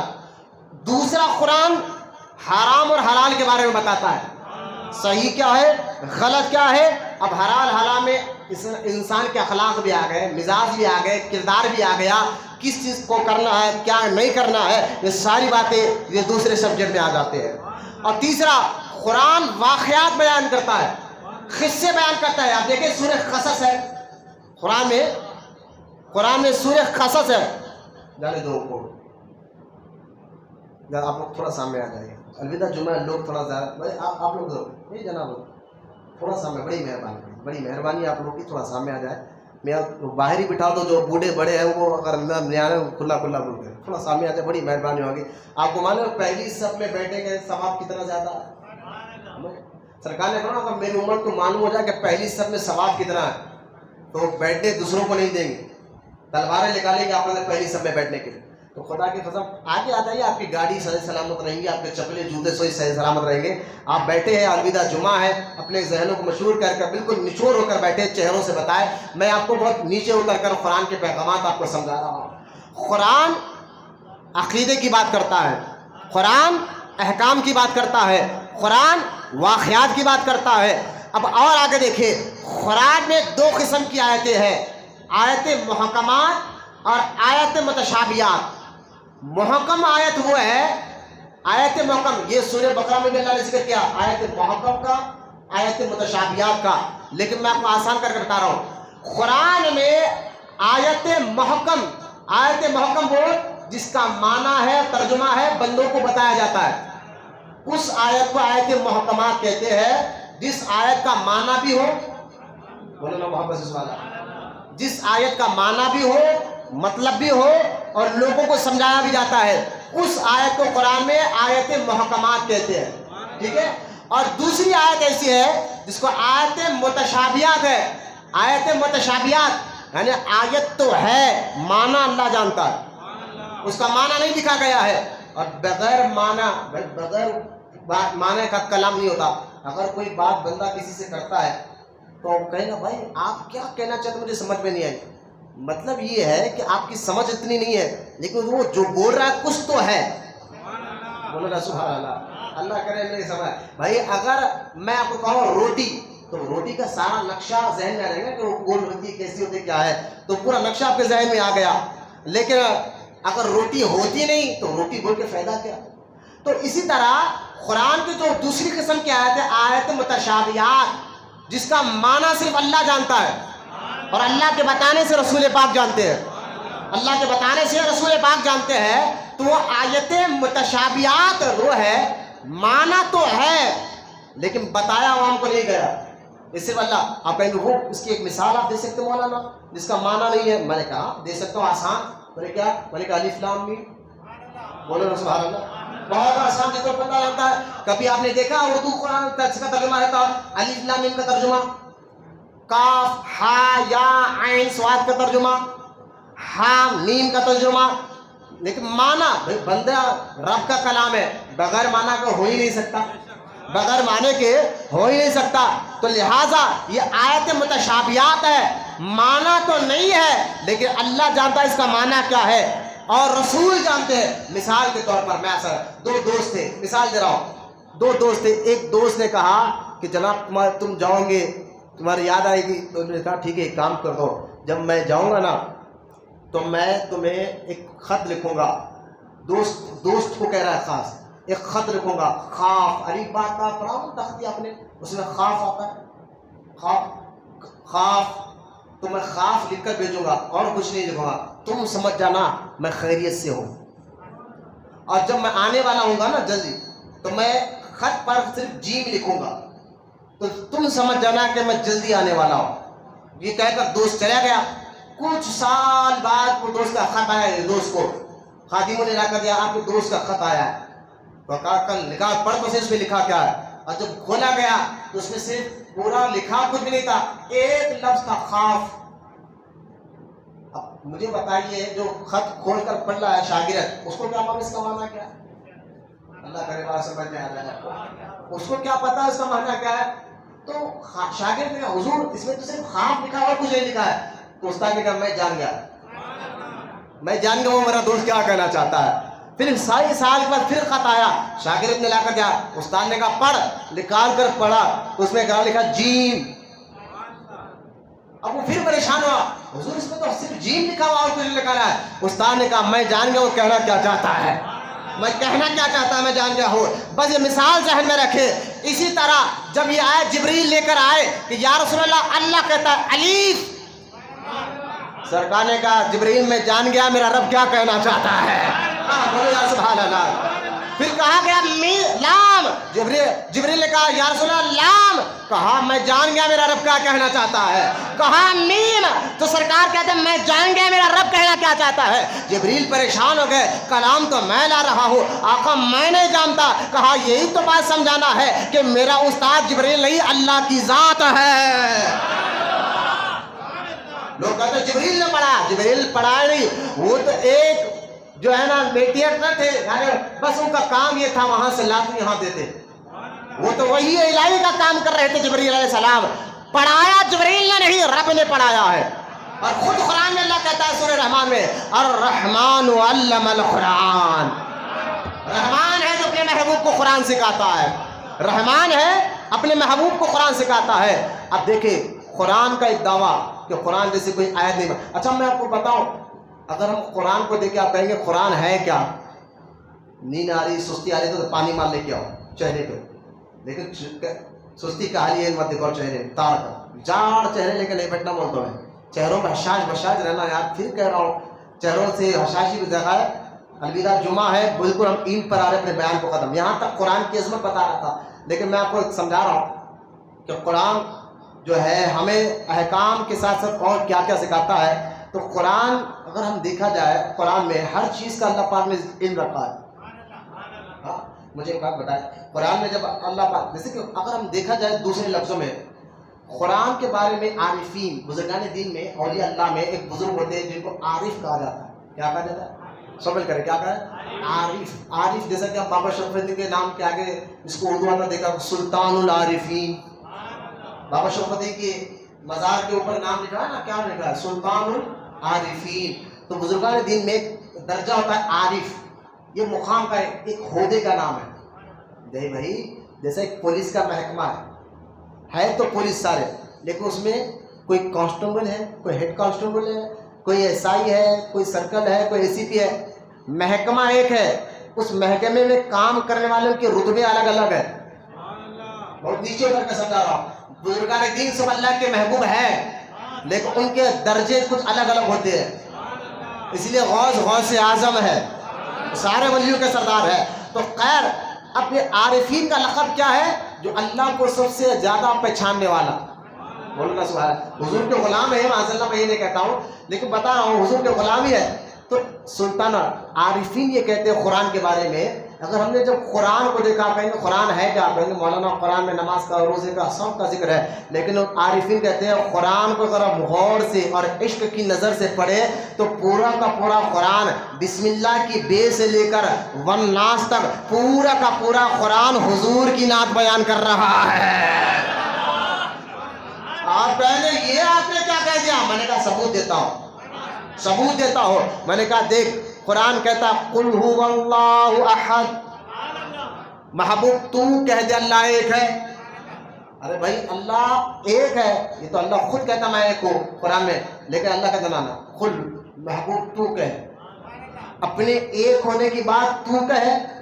اور قرآن میں کہتا ہے قل هو اللہ احد, تو کہہ دے اللہ ایک ہے. اپنے ایک ہونے کی بات بھی ساری کائنات میں بندے اللہ کو کہہ رہے اللہ تو ایک ہے, لیکن مصطفیٰ تو کہہ دے اللہ ایک ہے. تو کہہ دے قل هو اللہ احد, اللہ ایک. یہ آیت ہے نا, اللہ نے کہا تو کہہ دے اللہ ایک ہے, اور میں کہتا ہوں تو رسول ہے. میں تو میرے ایک ہونے کی گواہی دے, میں تیرے رسول ہونے کی گواہی دیتا ہوں. مصطفیٰ جان رحمت قرآن میں کہتے ہیں قل هو اللہ احد, اللہ ایک ہے. تو سورہ فتح میں اللہ قرآن میں کہتا ہے محمد رسول اللہ, یہ اللہ کے رسول ہے. میں نے کہا دیکھیے آپ یہ قرآن اگر ہم غور کریں قرآن, میں نے کہا ٹھیک ہے مولانا یہ تو بات سمجھ میں آ گئی کہ اللہ کہتا میں ہوں, لیکن مصطفیٰ سے کہہ رہا اپنے ایک ہونا, اور وہی رب مصطفیٰ کو کہتا یہ رسول ہے. سورہ فتح کی آیت ہے محمد رسول اللہ, یہ رسول ہے. میں نے کہنے کہا قرآن میں کہتا ہے تبت یدا ابی لہب وتب, جس میں اللہ کہتا ہے ابو لہب تو ہلاک ہو جا. اس میں حضور کی تعریف کہاں سے آ گئی؟ میں نے کہا نہیں سمجھے تم. میں نے کہا اس آیت میں بھی حضور کی تعریف ہے. کیسا؟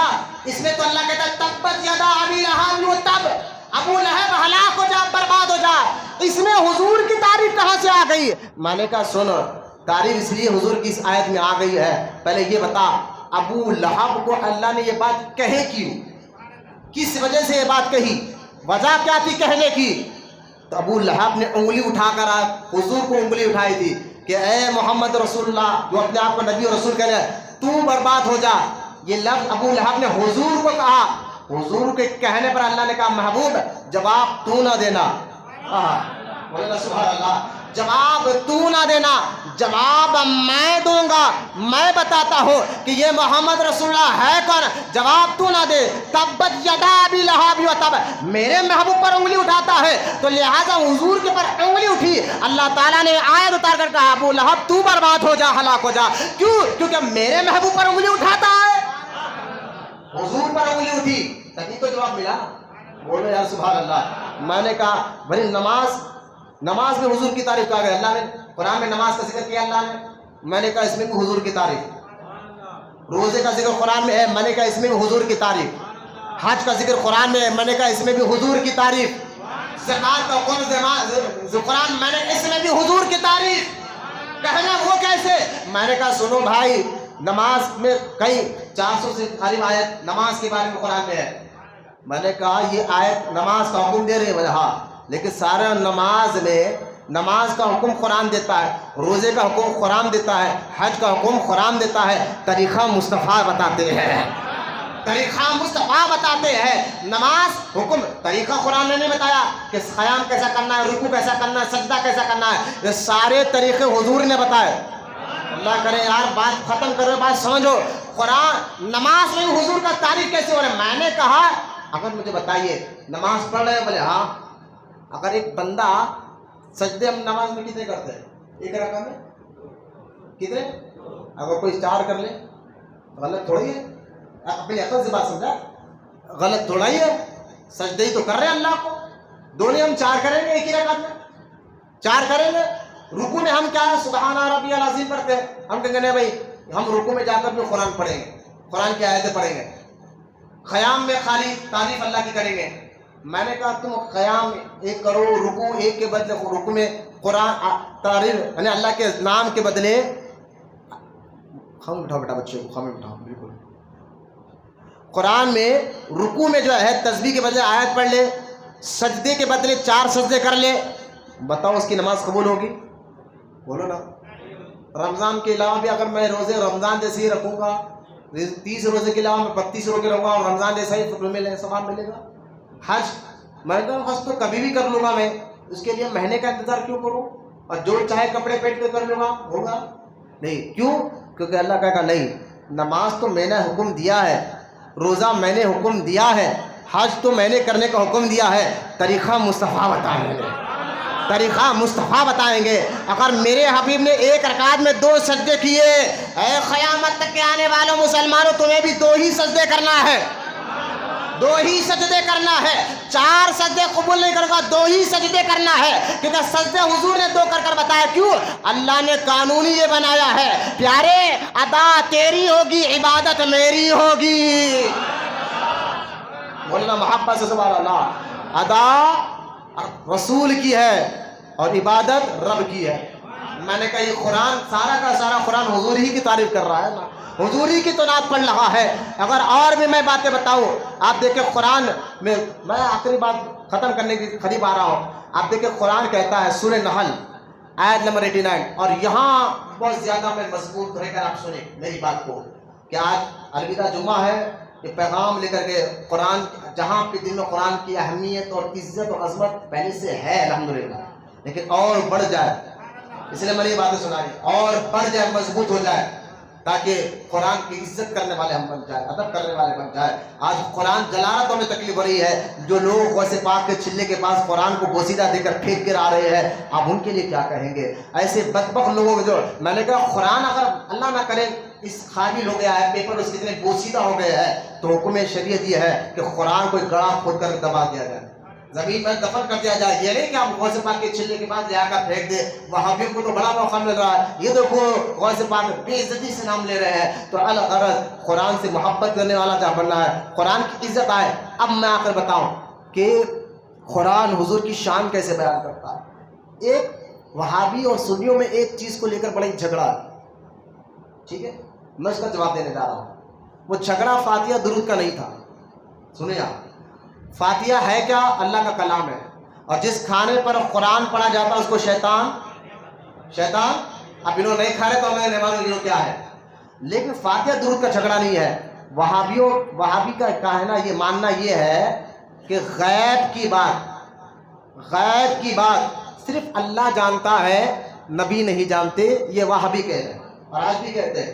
میں گالی نہیں دے رہا ہوں، نہ میں جھگڑے کی بات کر رہا ہوں، انٹرنیٹ پہ بیانات ان کے موجود ہیں، وہ کلم کلا حضور کے بارے میں کہتے ہیں۔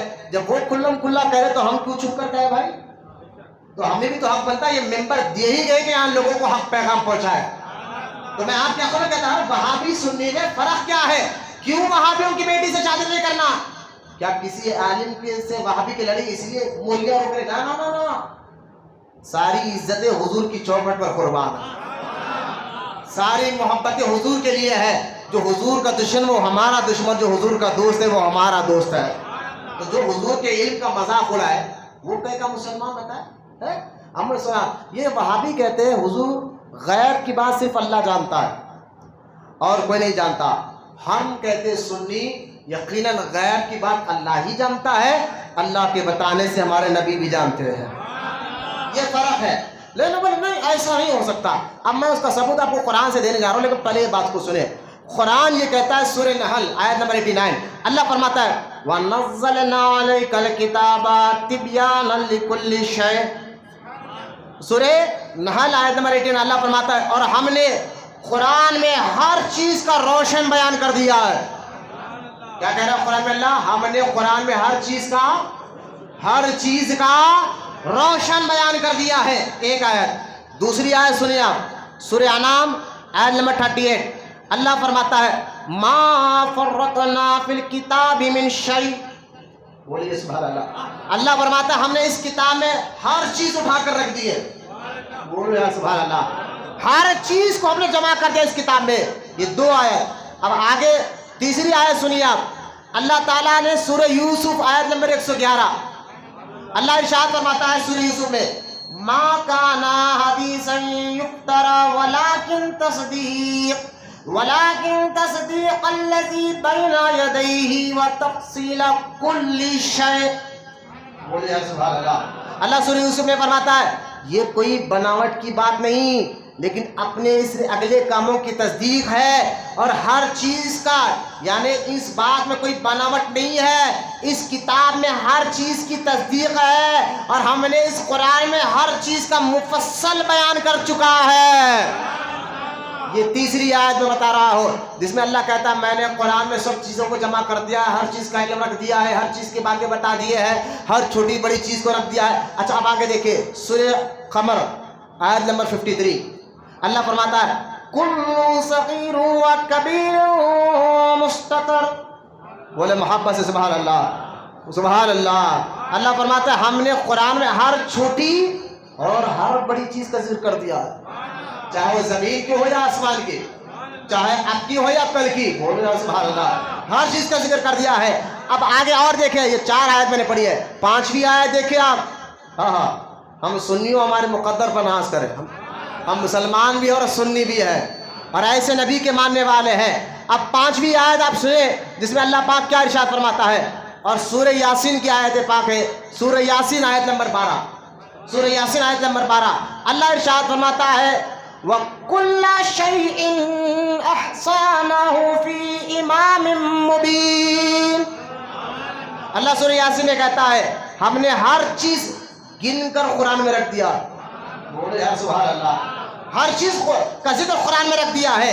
اب آخری آیت دیکھیں سورہ انعام، سورہ انعام آیت نمبر 59، اللہ تعالیٰ ارشاد فرماتا ہے وَلَا حَبَّةٍ فِي ظُلُمَاتِ الْأَرْضِ وَلَا رَطْبٍ وَلَا يَابِسٍ إِلَّا فِي كِتَابٍ مُبِينٍ، بولیے محبت سے سبحان اللہ۔ اللہ آگے ارشاد فرماتا ہے سورہ انعام میں اور کوئی دانہ زمین کے اندھیریوں میں اور نہ کوئی تر اور نہ خوش جو ہم نے تیر رکھ دیا نہ کس میں، اس روشن کتاب میں۔ مجھے بتائیے قرآن تو کہہ رہا ہے، ہم نے قرآن میں اللہ تو یہ کہہ رہا ہے قرآن میں ہر چیز کا روشن بیان ہے، ہر چیز کا ذکر، میں نے آیتیں 6 آیتیں آپ کے سامنے پڑھی ہے جس میں اور بھی آیتیں ہیں، مجھے آپ یہاں ذہن رکھے، میں آپ سمجھ گئے، میری بات کو سمجھے گے تو سبحان اللہ سب کہیں گے، اور میں سمجھوں گا میری بات آپ سمجھ رہے ہیں۔ جب قرآن میں خود اللہ یہ کہہ رہا ہے، اللہ پر یہ بات سمجھ میں آ جائے آپ کو، قرآن میں خود اللہ یہ کہہ رہا ہے کہ ہم نے ہر چیز کا روشن بیان قرآن میں کر دیا ہے۔ قرآن میں جب اللہ خود یہ کہہ رہا ہے کہ ہم نے قرآن میں ہر چیز کا ذکر کر دیا ہے، میں نے کہا مولوی صاحب وہابی ہو، جب قرآن میں اللہ تعالیٰ نے ہر چیز کا روشن بیان کر دیا ہے، جب قرآن میں سب چیزوں کا ذکر ہے، تو یہ کیسے ہو سکتا ہے جس پہ قرآن اترا ہو، جس پہ قرآن اترا ہو اس رسول کو بھائی بولے سبحان اللہ۔